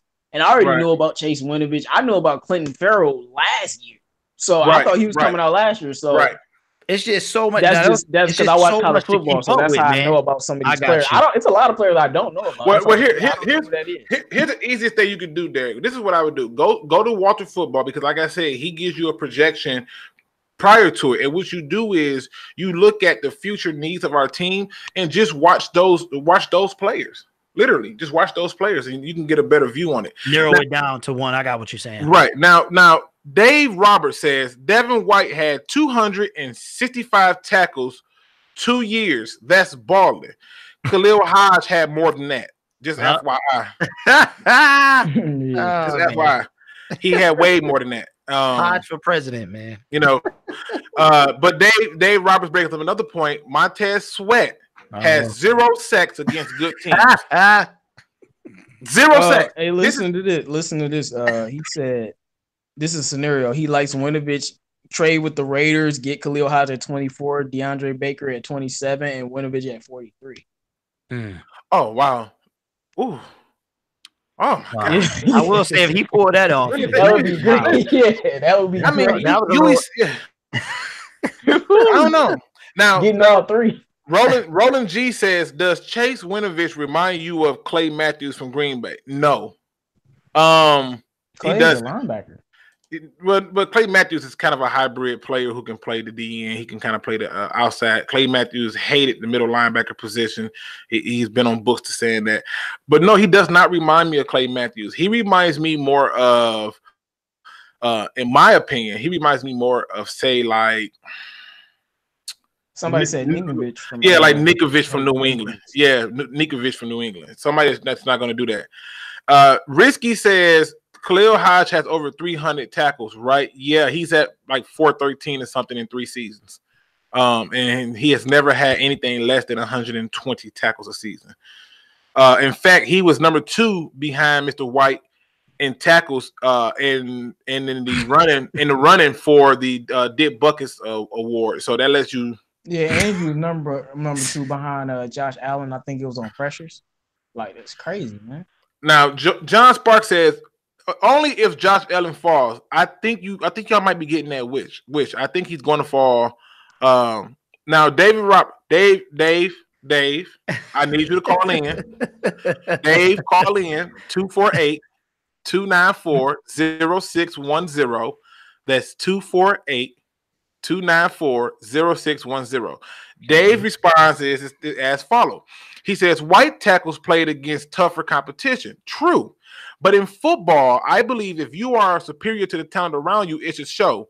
And for him, to amass 400 tackles in 3 seasons is unheard of, and that's without being behind an elite defensive line. Imagine what he could have did if he was on LSU, which I believe LSU was one of the schools who offered him a scholarship, and he chose to do something different based on family obligations. So I appreciate what that man does, and I understand it's a level of competition, but Khalil Mack went ham in that same division against lesser competition, and how that worked when he was getting 3 sacks on us against the Bears. So you can't use the competition thing because it don't really matter. I mean, what school did Jerry Rice and Terrell Lawrence play at? What was their competition level? What about Randy Moss? Randy Moss. Look at the schools that they played at. I mean, Kenny G came from the MAC. Like, Mac got some gems, man. Right, and so that's one of the things. It says, why do people have Hodge going so high? It says, I have yet to see him going in the first in any mock draft. Well, Jacob, I'm gonna tell you why we have him going so high. It's because there are 2 groups of people. There's the group of people who go by the media hype, and some of them kids have been hyped up since they went to somebody's football camp because everybody want to say, I discovered him, right? And so what I do here on Luke G's what I do here on Luke G's field review is I tend to focus on the film and the facts only. And when I go through and I watch the film and I compare him to the top linebackers, there was no competition. When I look at the top linebackers and their movements in and out of their cuts, I didn't see that. When I look at the top linebackers and their coverage skills, it was not on par with Khalil Hodge. When I look at the tackles, and the one thing that I was fairly shocked about is when I watched the film, I had no idea he was doing all these things. The stats just happened to support it. Now, I get that stats don't tell the whole story. They give you a snapshot of what's going on. But when you watch the film don't lie. When Devin White hits you, you fall forward. Right, like when he goes and hit somebody, they carry him and they go forward.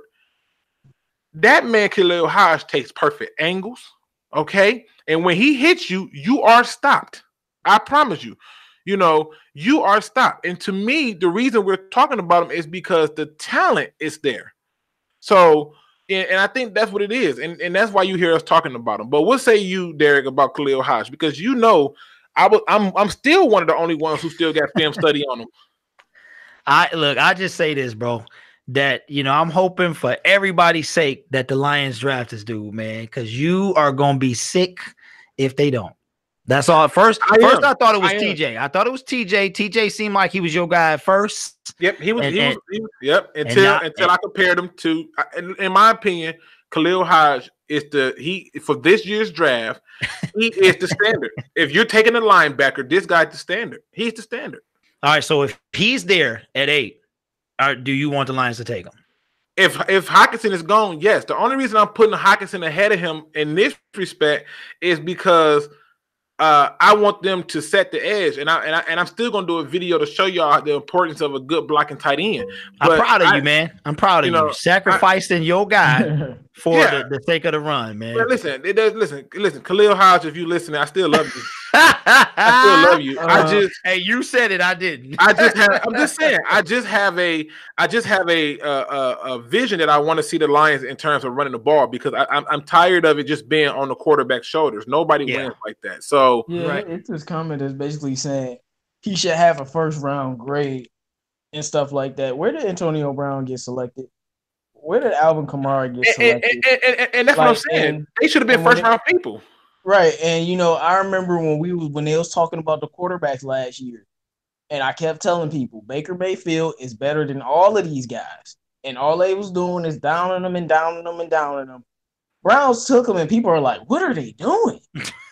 You know what I'm saying? So, like, at the end of the day, if he's the best at that position, he's the best at that position. It doesn't matter where he's graded or anything. I already know it's going to be a couple wide receivers that should be taken in the first round that's going to be taken in the 4th. So that's just how it goes. It doesn't matter where the grade is. Right. Now, to address some comments in the chat, here's some of the things in the chat. I got Scott McMillan, who says, don't get me wrong, I like Hodge a lot, but let's be real here. He should not have a first round grade, and for the record, only 60 plus his tackles were solo, which is about the same as White. Just speaking facts.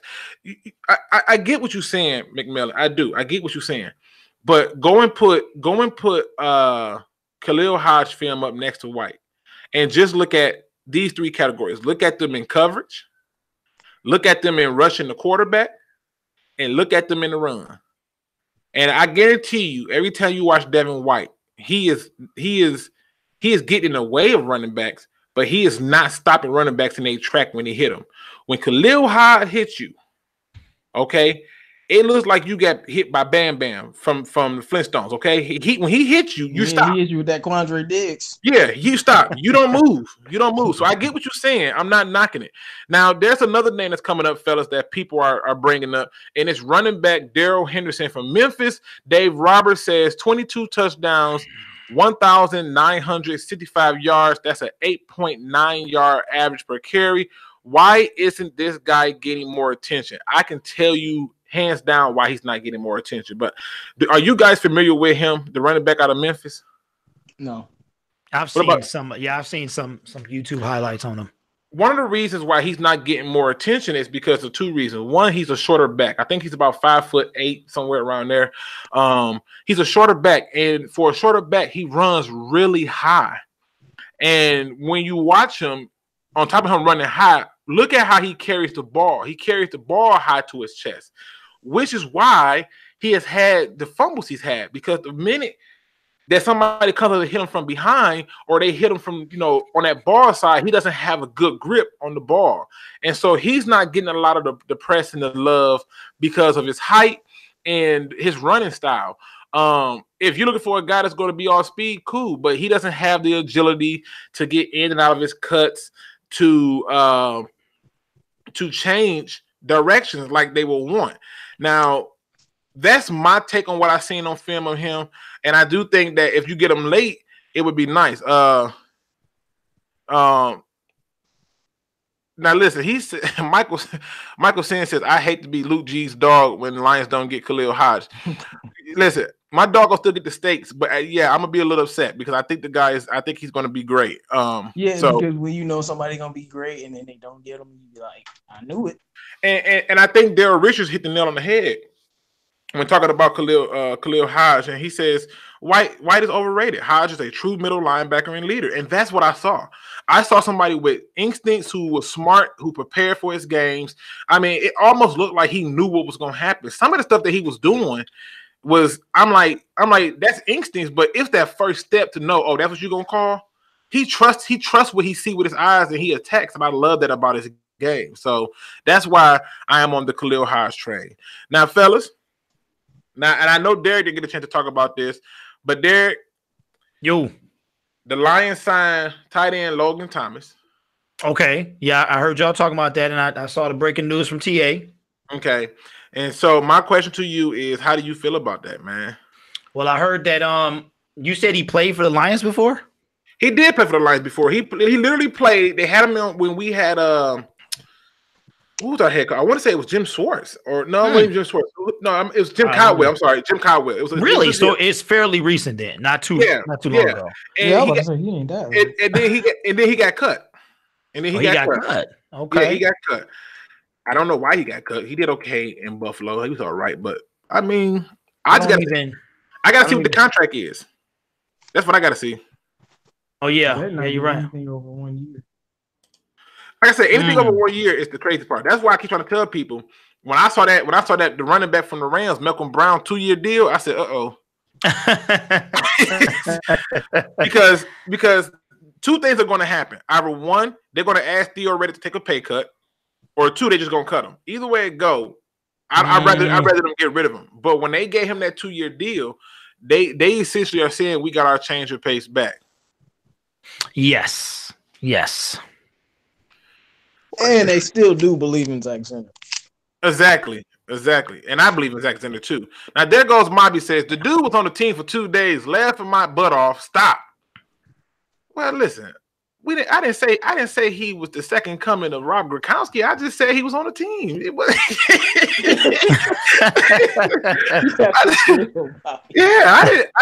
I didn't say he was the next great, I just said, listen, he was a former Lion who went over to the teams. But I do get your point, Mobby. So no, I get it though. I ain't mad at you, bro. So we got Detroit Big Will in there, and Detroit Big Will is another Detroit Lions fan who has confirmed that it is a 1-year contract. So that's great. That tight end is a camp body. And so our chances for taking a tight end is still on the table. Thanks, Big Will. I appreciate that. Lions fan 75 says, so Khalil Hodge is your first choice. Who's your second one? Well, TJ Hockenson is technically yours. Well, TJ Hockenson, if you're talking about the 8th pick, yeah, TJ Hockenson would be my first choice for the pick. Yeah, and oh man, and man, might be silly, man. He said, laughing out loud. Y'all said he played for us. Technically, he did. I mean, he was on the team. Yeah, because I'm looking. I don't even see Detroit Lions nowhere on here. He was a Lion, man. Yeah, I don't see no. No, I mean, like I said, he was on the team. Listen. I read. I'm pretty decent at it, man. I read that brother played. He played 2 games in Arizona. Yep. In 2014, 2015, he was on the Dolphins. And thus is why I said he played for the team. I can only give you the facts, but again, it's small. Now, Risky says, get Mobby on the show. Mobby has an open invite to join the show. He can hit me up on Twitter at Phil G's, or just type in Luke G's Field Review on Twitter. Hit me up, or he can hit me up on my email at Luke G's Field Review, and then I'll get at him and see what we can get going, people, so that can happen. Oh, by the way, I'll be selling tickets to the Motor City Sports Talk Show. So if y'all want to, that's gonna be on pay-per-view. So silly. That's gonna be on pay-per-view. That is so silly. No, I know. CJ know what's up. He know. I mean, it's just gonna be a fair conversation. It's not gonna be nothing crazy. It's gonna probably just be me and him, and just having the conversation. And the phones. Remember, you said the phone. Right. I was demanded that I had the phone. And so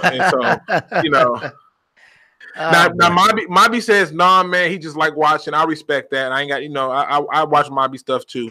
So I appreciate it, man. Again, let's talk about this really quick because I gotta talk about this. Now, this is what I want to point out to people.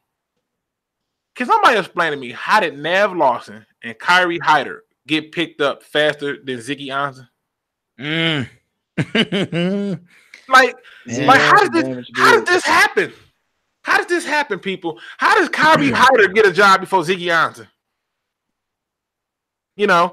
Because that's what I was trying to tell you last show. If he was faking the funk to try to get something better, I mean, I think about like Sue. Did Sue get picked up yet? Well, Sue, this is what their Sue is doing. Oh, you can't compare him to Sue. No. I'm not. It's not a comparison.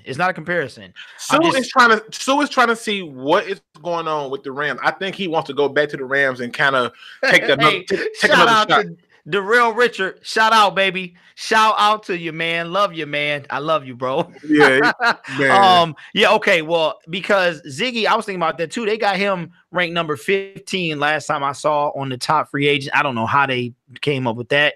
As far as Nevin Lawson, man, I don't know. And what was his contract, like 3.5 or something like that? I mean, it was almost close to what he was going to get. I mean, that is crazy. John Gruden really loves Nevin Lawson. I'm telling you.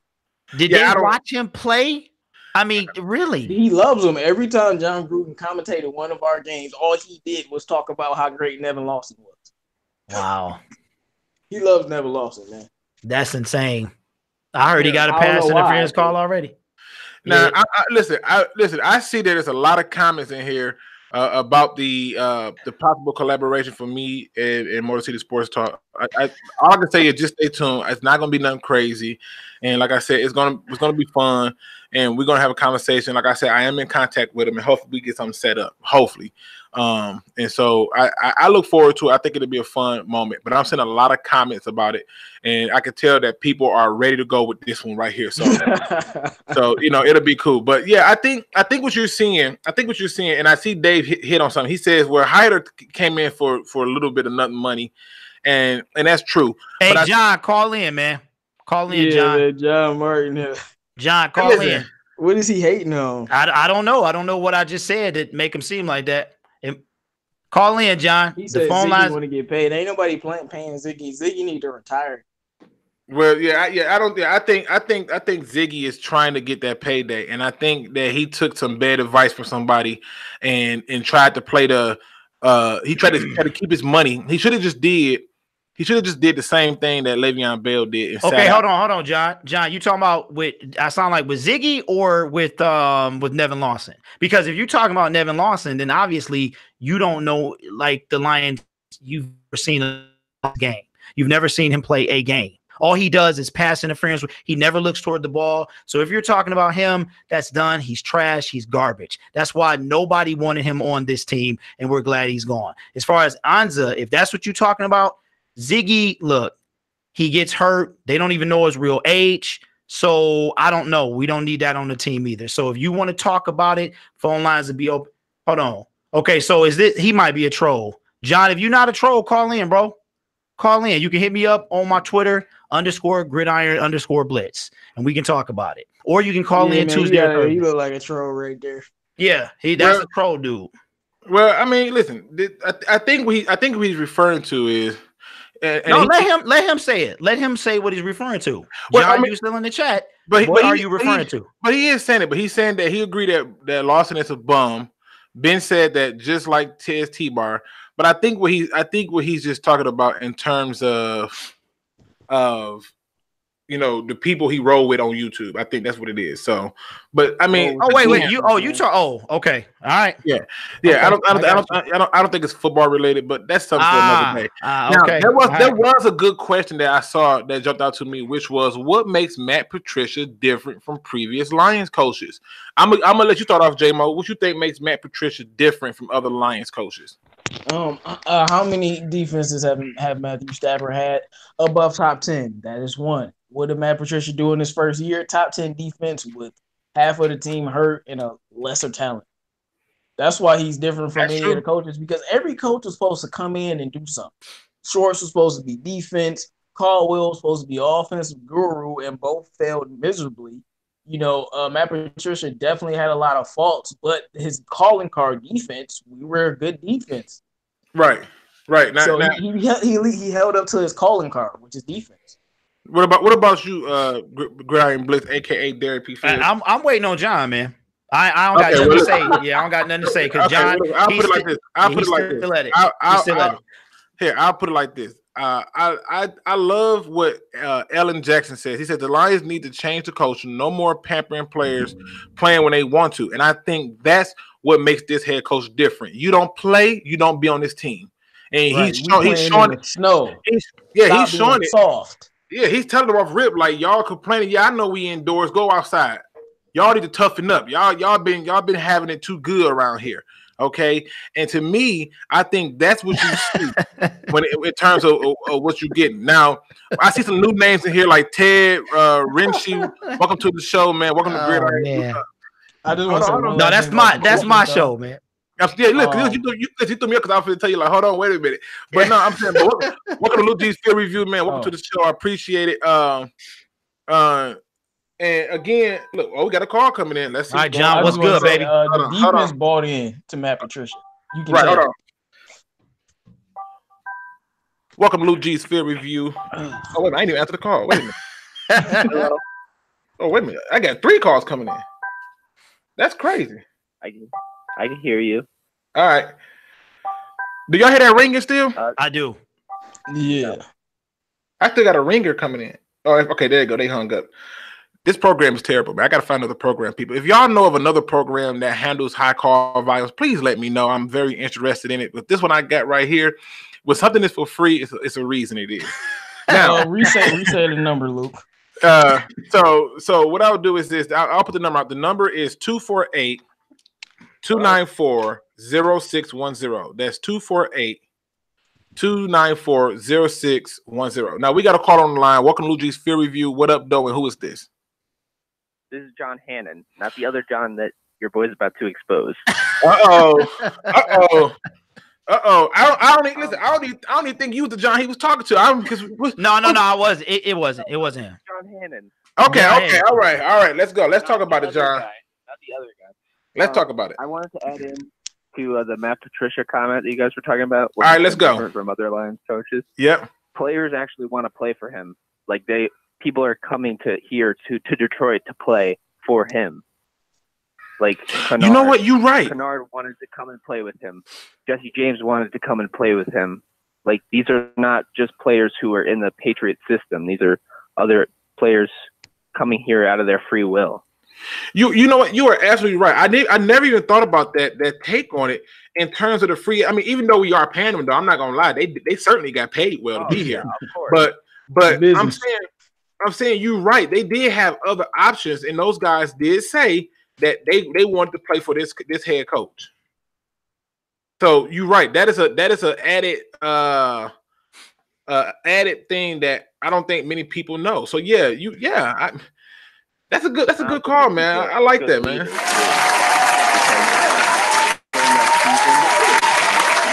lot of reports about how Matt Patricia had lost the locker room here and there. Right. But I never thought he ever lost the locker room because his players were always playing hard on defense, and he's always on the sidelines coaching up the defensive players as the game goes, which you don't see a lot of other defensive-minded head coaches do that. Well, you see Bill Belichick do it, and that's where he got that from. You go. You know. Bill Belichick. So yeah, but no, I do like that point you made, man. I do. I think you were spot on about it. I think there's a lot of it, and I do think he's trying to change the culture. Now, I will go on record to say that after that first year, I was most certainly on board for Matt Patricia being fired because I did see a lot of coaching errors. No, I'm being honest. I saw too many coaching errors that was really hitting all my nerves. And like in the Jets game, I'm like, okay, so you just not gonna change the calls? And then he said, oh, well, they didn't know our calls, but we're going to change them for the next game just in case. That bothered me. Are you talking about the offensive calls or the defensive calls? The offensive calls. Yeah, he's not in control of that, though. No, but he is. He's the head coach. He's in, like if you have kids and your kids go and they steal from a store because you wasn't supervising them, you in control of that. You know, so to me, he's the head coach. He takes responsibility for that stuff, and that's just the way it works. It is what it is. Just like when every time something go wrong in this country, you blame the president. It's just the way it works. So that's true. So but I feel like he's going to be more involved in the offense this year because I feel like last year he was like, "Okay, Jim Bob, you've been here. You know what you're doing. You go ahead and do that.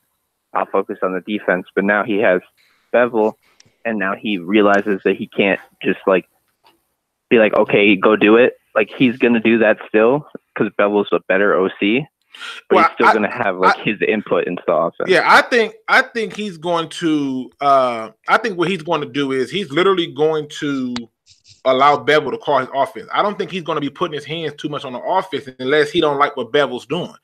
So I think that's what you're going to see in terms of what's going on. Now there goes Mobby says he doesn't put that play calling on the head coach. He puts it on the offensive coordinator, whose name I refuse to say on my show. And I completely agree.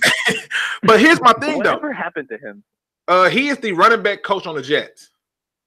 How is he a running back coach when he can't create a run? I was thinking the same thing.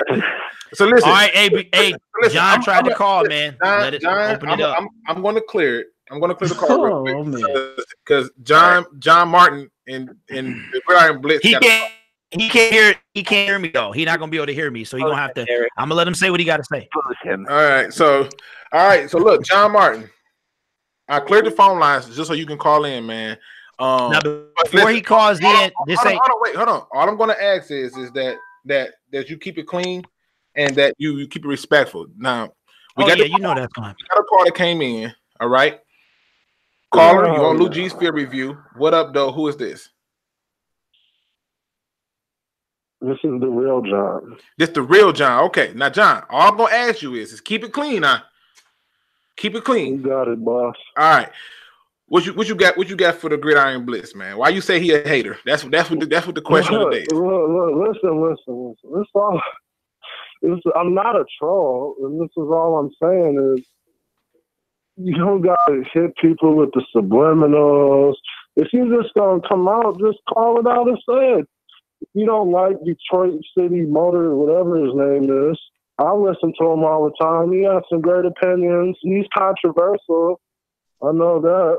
But the dude knows what he's talking about, just like Luke G does, just like Dosa Dion, who y'all hating on. I don't understand that. a young dude trying to do his thing, and he's very informative with what he does. If he's trying to get money, oh well. You're trying to get money. That's the reason you're on YouTube. That's why you tell people to hit the like button and subscribe, ain't it? I'm sure you're not doing it for free.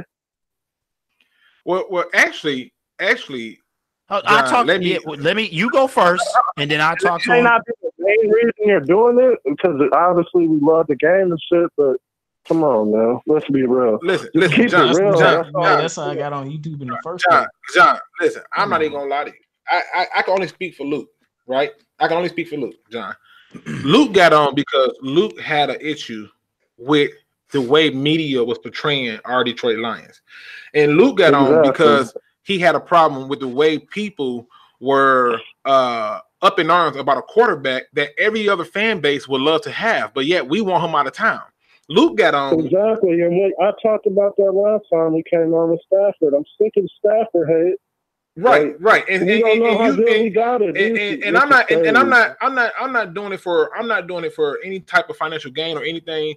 I really do love football. I really do love talking to people with Me too, and that's why I watch all of y'all channels, man. I think what my statement was in terms of Dose of Dion. My thing with Dose of Dion is this, okay? And I don't have a problem with Dose of Dion. My thing is I'm just never going to pay anybody to collaborate. I'm not, especially when I'm not getting paid to do this. I do this because I love the sport. Okay, I hear you, and I didn't know all that, but I'm just saying. I said that. That's what I said.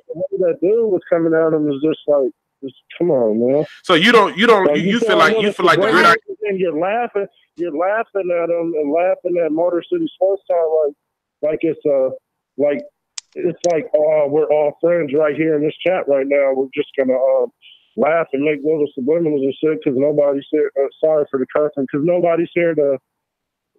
He's not here to say nothing. That's why I can't wait till you collab with him and stuff. I know you're gonna keep it cordial and everything. I just want to hear the opinions of everybody. Right, and I get what you're saying. You saying just stop with this. You feel like there's subliminal messages being put out there about other people, and you saying just stop with that. Bro, just keep it professional. I mean, it's funny and stuff. Like I'm the first dude to start blazing on people, but as you can see, but yeah, that's all I'm saying, bro. Okay, so right, man, we're gonna hang up. We're gonna let him address it. Let me hear him. I want to hear him talk, man. Well, you gotta unmute it, because the way I have it set up is you won't be able to hear him talking.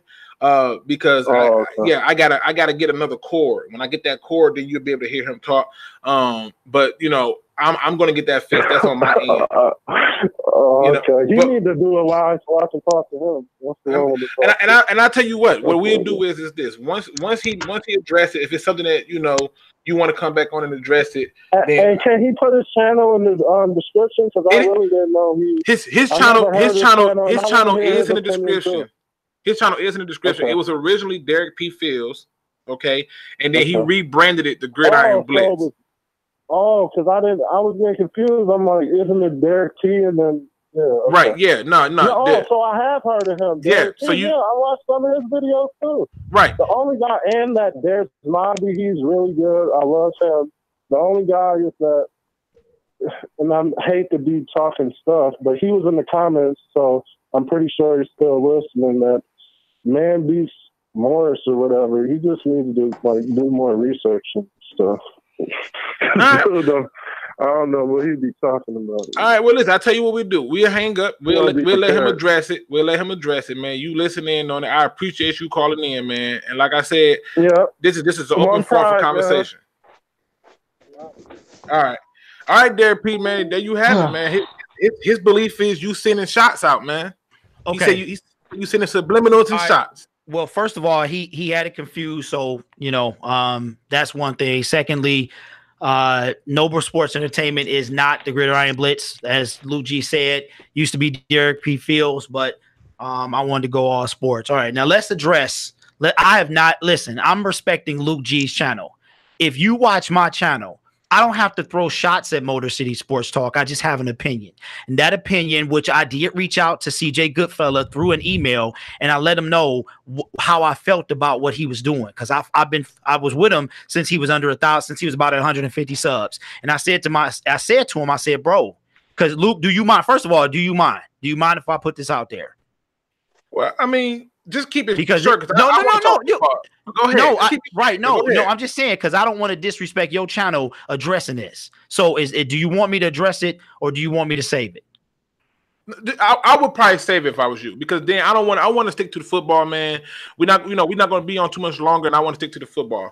So, but if you want to put it out, if you can make it short. Well, I'm gonna put it out, man. And John was on, so I thanks, man, and I hate to take over, but okay. So I did reach out to CJ Goodfella, and for everybody in the comments that you got the spies out there, go ahead and tell him that I said he knows all about the email. I told him how I felt about him putting, and what I was laughing about is that I was trying not to say anything to respect Luke's channel. But if you go watch my video, I said in my video that my problem with Motor City Sports Talk is, one, sometimes he comes up with reaching stuff, and two, he has ads. And he used to make 5-minute videos. Now they're 10 minutes and 15 seconds. And he's got 6 or 7 ads in them. And to address his comment about making money on YouTube, we do this for fun. If you can get paid, quote unquote, if you want to call what this is getting paid, then you're in the wrong business. You get paid cents on the video. So you have to have thousands upon tens of thousands upon millions of people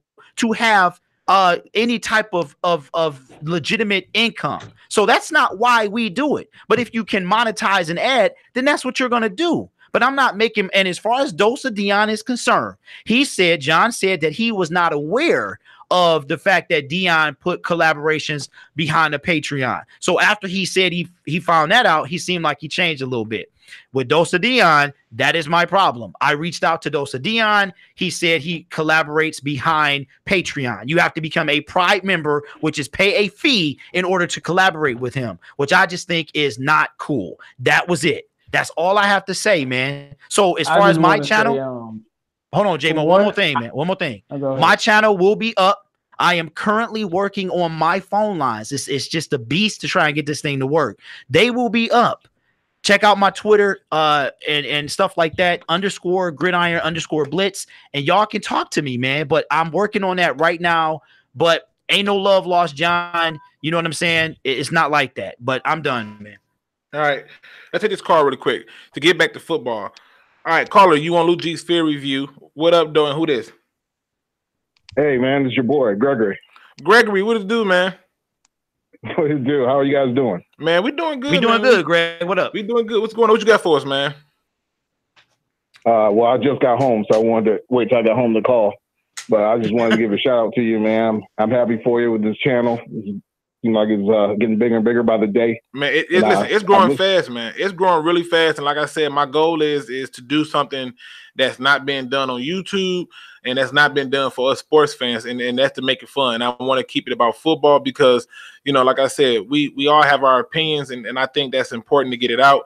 But if I got to create a show called The Division, I'll do it. All right. I mean, hey, I'll come up with something. I don't know yet. But overall, I just want to keep it with the football for right now. Oh, yeah, I agree 100%. So you say keep everything else out the thing. Right. So what else you got for the show, man? Oh, nothing really. I was going to say that offensive line you were talking about, that's who I would pick at number 8. Oh, you talking about Johanna Williams or you talking about Cody Ford? I think Ford. Not Ford, the other Williams. I would take him at 8 if he want to play guard. If he want to play guard, I would take him. But if he ain't trying to take guard, I'm good. You know what I mean? With that, because if his arms are too short for tackle, then that'd be a waste of time. Right, exactly, man. Well, I appreciate you calling in, man.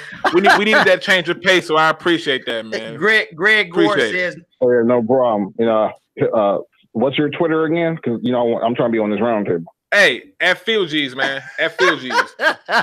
All right, man. Appreciate it. Now listen.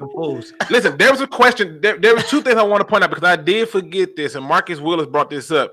He said today, Lions All-Pro linebacker Mike Kofor passed away. So RIP to Mr. Kofor and his family, and prayers sent up to him and his family.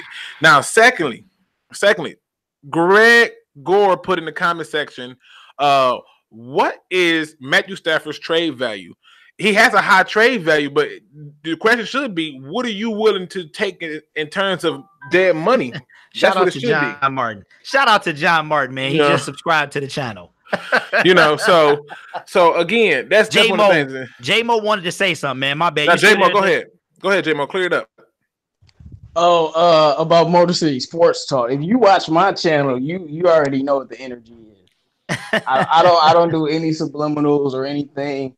I didn't even find out about Dose Dion channel until I was talking to them. So specifically on Motor City Sports Talk, he already know what it is. That's why we don't talk. And if you watch my channel, you already know.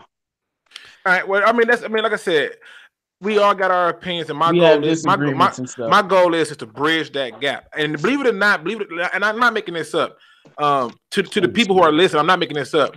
I literally met all of them in disagreement.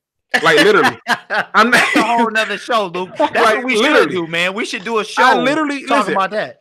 The only one. No, I'm even. I liked your Stafford video though. Right, you liked my Stafford video, and then we had a disagreement. Right, disagrees with everybody. Yeah, so that's what that was. We got a call coming in. Okay. All right. Welcome to Luke G's Fair Review. What up, though? Who this? What's up? It's Swede. Swede, what's going on, man? What you got for the show? You got to mute that YouTube video for me. We at the 2 hour. Hey, so I want to change the subject about the draft. Okay. So we've been getting Justin Coleman. We got wide receiver, 2 tight ends. So for me, I'm feeling pretty confident. We're either going to take Drew Lock because I just found out he's visited us, or he is. But more so, either I think Greedy Williams or defense or offensive lineman. But I want to hear what you guys have to say on that. So hold on, wait. I want to make sure I hear you right. So Drew Lock came on one of his official pro day visits, which well, he killed that video for me. Appreciate that. But Drew Lock came as one of his official visits here. That's a smoke screen. You're trying to create enough buzz to make the teams behind you think that you will take the quarterback.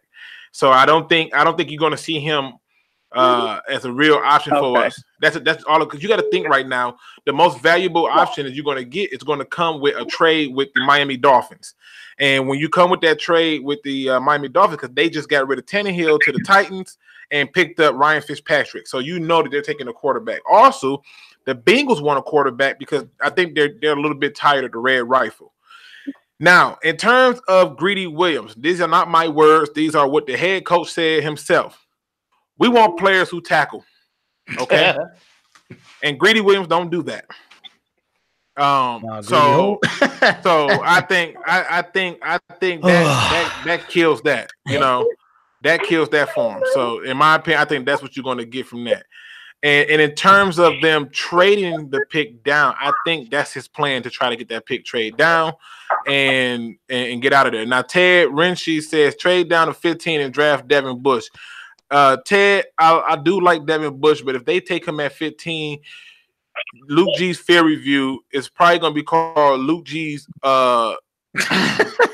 trash field, because I'm gonna have a really bad problem with that. You can't take an undersized linebacker in this defense. It's just not going to work, in my opinion. You know, so yeah. So do you think we're going to go with the backfield, or do you think we're going to take a lineman? I think we're going to take a lineman because I thought we were going to take a tight end. We already have 2 of those now. Right. I mean, I know they're not long-term things, but why would you sign 2 tight ends if you're going to draft a tight end? Right. So I think we're going to go with a lineman. Yeah, I think the 2 options is looking like offensive lineman or tight end, in my opinion, at 8. That's what I think we're going to go with. And I think the third option at best is going to be linebacker. So that's what I see. You don't think we're going to go with the backfield at all? Nah. Since we got Justin Coleman now? Nah. Not anymore. Not anymore. I think that was killed the moment we picked up Justin Coleman and we added in the guy from the Rams. You know, they're gonna review. Yeah, they're gonna review the defensive backfield. But I think that'll be if they trade down. If they trade down, I think they'll go after the defensive backfield. Now, Daryl Richards says Greedy Williams is Deion Sanders when it comes to tackling. Oh boy, yeah, yeah. So again, yeah, but what else you got for us, man? You got anything else? Nah, that's it, man. All right, appreciate the call, man. All right, ladies and gentlemen, we are coming up on that closeout time. All right, ladies and gentlemen, I do appreciate everyone who joined the show. If you are new to Luke G's Fear Review, where we talk facts and no opinions, what I want, phone still ring. Man, listen. We got passion. Let's see. Oh my goodness. If you are new to the show, please like, subscribe, and get on, and so we can have these conversations. Let's take this call. Welcome to Luke G's Fear Review. What up, though? Who this? Oh, you know, it's Mr. 3 call old per chat Crimson. Oh man, listen, Crimson. If you calling to talk about what we on football, man. We talk about football now. Oh, you know we're on football, man. We're on football. What I'm trying to talk about. All right, let's get it, man. What you got? Okay, because we were talking about this a little bit ago when we were in. I forget what video. It was on the Joey Harrington video about Manti P and what I thought on him. Because you and I both had a disagreement on Manti P. Because you wanted to fire him on the first year. Yes, I did. I sure did. I can go to 5 games that I know for a fact he's the reason we lost. 5 games. I understand that fully. I mean, the way I look at it, I see a rookie head coach. That's what I see out there. I look at the coaching is the same way as I see players out there. You know. True, but if you let's say, for example, if you a rookie driver and have an accident, did you not have the accident? Fair enough. Hey, fun fact of the day: when I was a rookie driver, I had an accident. See, you know what I'm saying? Yeah, I get it. It's going to happen, definitely, without any sort of doubt. What I saw out there was a guy that was just trying to get his bearings. I didn't see a guy that said, dude, this is my first year. You're expecting a playoff out of this? Look, I'm not going to say his name because to you, saying Jim Bob Cooter is about the equivalent. Whoop, I just said it. It's like saying Voldemort. Right. So at this point, I just saw him just focus on the defense and be like, okay, OC, just do something. And then he's like, okay, bolster the defense. How's the offense doing? Drooling on yourself? Okay. Just work on the defense and then we'll bring somebody else. And Bevel's the type of guy that I wouldn't be shocked if he ever got a head coaching job because he can assess players. I mean, he's the reason freaking Russell Wilson's playing. He can assess talent. He knows how to work with QBs. That's why I would love to have Tyree Jackson here because he knows how to work with QBs. And Tyree Jackson, Russell Wilson's faster, but I could see him working really well with him. Well, you know, and I don't deny it, man. Crimson, we gonna get you on the show because Crimson is in mid-season form right now. Y'all don't even understand. Crimson ready for the game to start because he's ready. He's in mid-season form. Now, I've just been told that the Pistons game is not on regular TV. Can anybody tell Jay White where he can watch the game at? Just FYI. Now. I appreciate the call, Crimson, but what I can man. tell you about, but here's one thing I will tell you about Matt that is my favorite. The one thing I will tell you, Matt is the type of guy that came into this and he ratted out the weak. He didn't do it by just coming in there screaming at you. No. He went psychological. He made you work. He didn't just start, he cursed, but the man wouldn't be like, okay, just work out there. Everyone's complaining. He was looking for the weak, and he found the weak. And I think that's why some players you see now aren't there now. Right. Well, again, I can't agree or disagree with it. And Crimson, hit my email up, man, so we can get you on the show, bro. Of course, man. Right. Again, probably do email because I don't do much Twitter. All right, man. Yeah. I mean, again, ladies and gentlemen. Oh my God. Again, ladies and gentlemen, I just, it's one of them things where I do love this. I do love doing this. I just love hearing a different perspective. And many of y'all would know when y'all comment on my videos, I respond to everybody. I go through and I have open dialogue with you, and I try to think about different perspectives and things to take and how to do it. And even with the guys in the Detroit Lions, man, like I love me some basketball, but I'm not gonna act like basketball is my first love. So I would probably direct you to go to 313 JMO channel because that seems to be his first love, and I think you can get some good basketball knowledge there. I mean, every time I look up and I want to find out what I missed in the basketball game, I go to his channel. And when that was a good promo, Luke. I like that, man. Hey, what can I say, man? Hey, shut that phone off, tell me the truth, though. Basketball is my first love, man. And what I'm doing is even when it comes to the Gridiron Blitz, I love the fact that what you bring to the table is you bring a fan side to it, but you also bring the point of it to put the question back on the viewer to say, hey, but if this happens, are you okay with it? And now a lot of times it draws me to a conclusion to figure out, okay, well, yeah, would I be okay with that? And now I gotta really be honest with myself. So again, even with Noble Sports, who's the self-proclaimed king of breaking news, you know, shout out to TA. he do be on getting that news out. So again, I appreciate everybody for joining the show. We are going to do this. I see a lot of new names in here. Please subscribe to all our channels, man. Subscribe to 313J Mo, man. He don't just talk basketball, he talks football as well. Also subscribe to the Gridiron Blitz, and as always, subscribe to Lou G's Fear Review. I'm going to take this last call, and then I'm going to close the phone lines out. Welcome to Luke G's Fear Review. What up, though? Who this? What up? This Go Lions, man. What up, though? Man, Go Lions. Man, listen, I've been trying to get you to get on here for a while. Go Lions on call in. What's going on with you, man? Nothing, man. Loving y'all, man. Look, once again, you know me.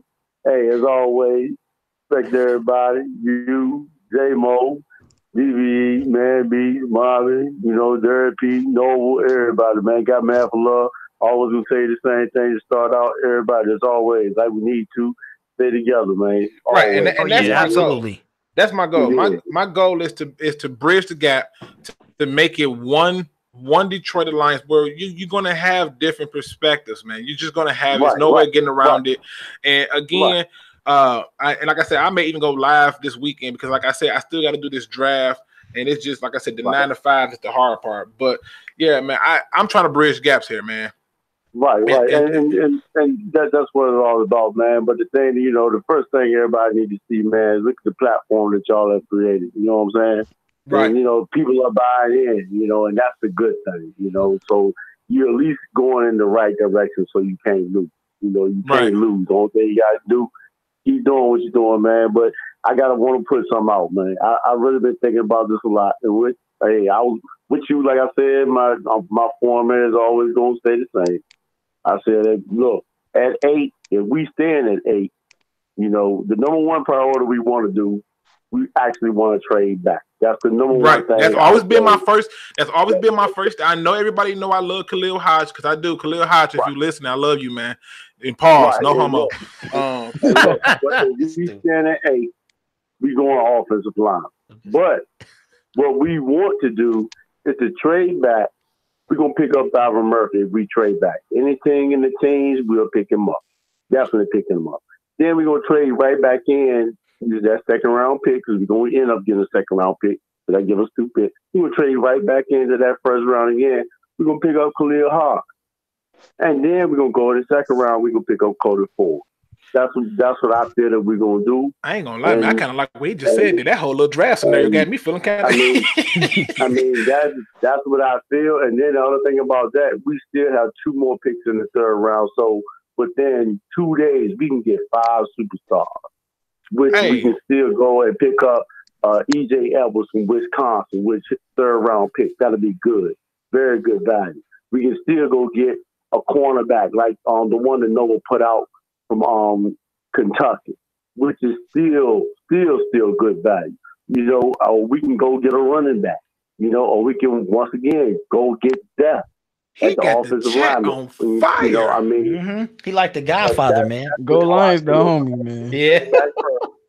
Pick up Byron Murphy in the team, then trade back in, get Khalil Hodge, then get Cody Ford at the top of the second.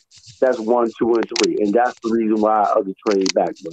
You can do whatever you want to do after that. It don't even matter. And listen, that has always been my stance. I said once they trade back, everything on the table. And somebody hit me with the question is if Josh Allen is there and Khalil Hodge, and I can only take one, who am I taking? I'm taking Khalil Hodge.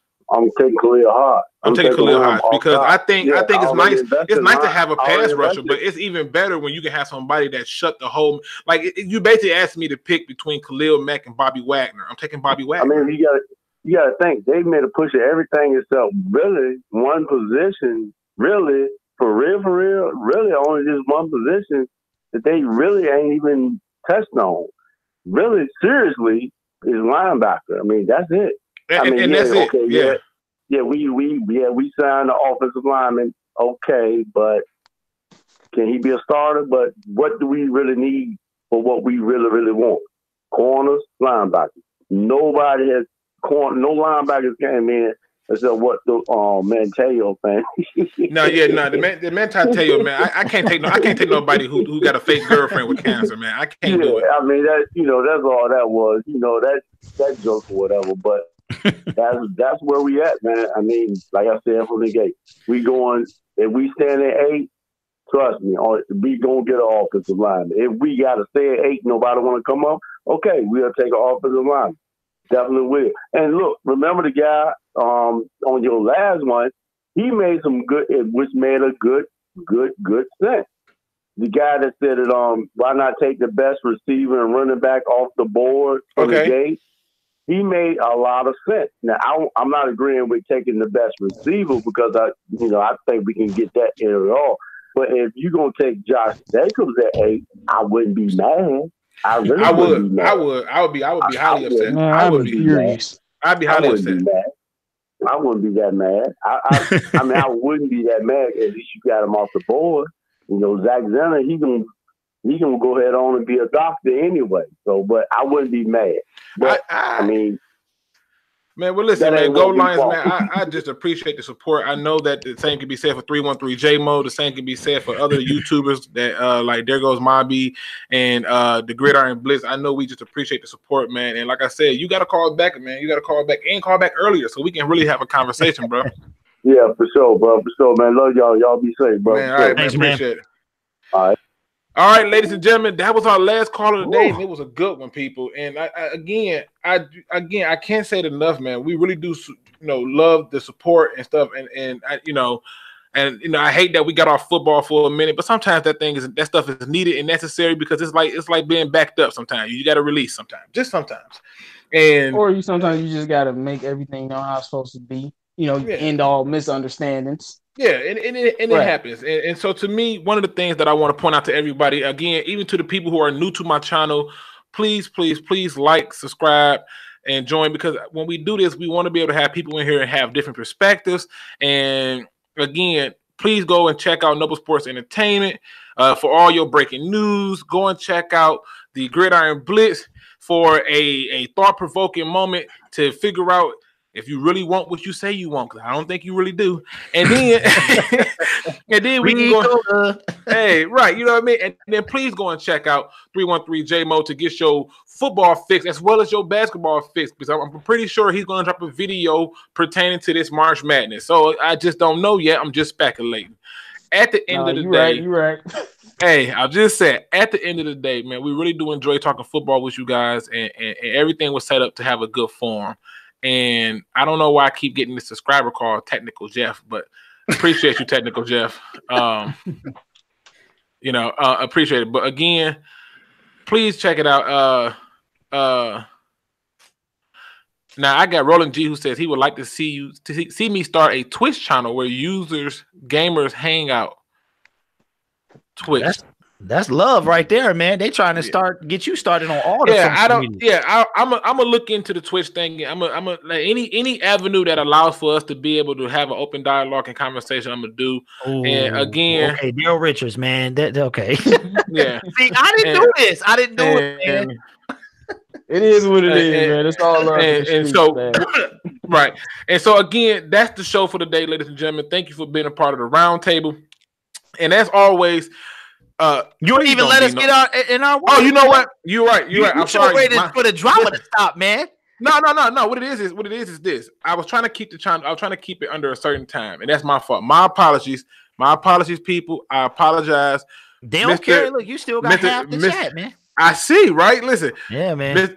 Mr. Gridiron Blitz himself. What's your final thoughts, sir? J-Mo, go ahead, man. You first, bro. Okay. My final thoughts is I do have a video coming on March Madness. I have a video coming on the Pistons, and we gonna talk about the Lions and what they doing right now, because it's a lot of smoke screens and a lot of confusing things going out there. Shout out to the channel, shout out to the round table and Mr. TA and Derrick P. Fields and Luke G and everybody else. Yes, appreciate it. All right. Gridiron Blitz, aka Derrick P. Fields. What up? What you got? I just want to say, man, that this what men do. If it's a scuffle, we work it out. That's it. It's over. It's done. John hollered at me in the chat, and I hollered at him. and it's all done. And that's what I love about how we work things out, man. None of us are trying to be better than anybody else. Like, for real.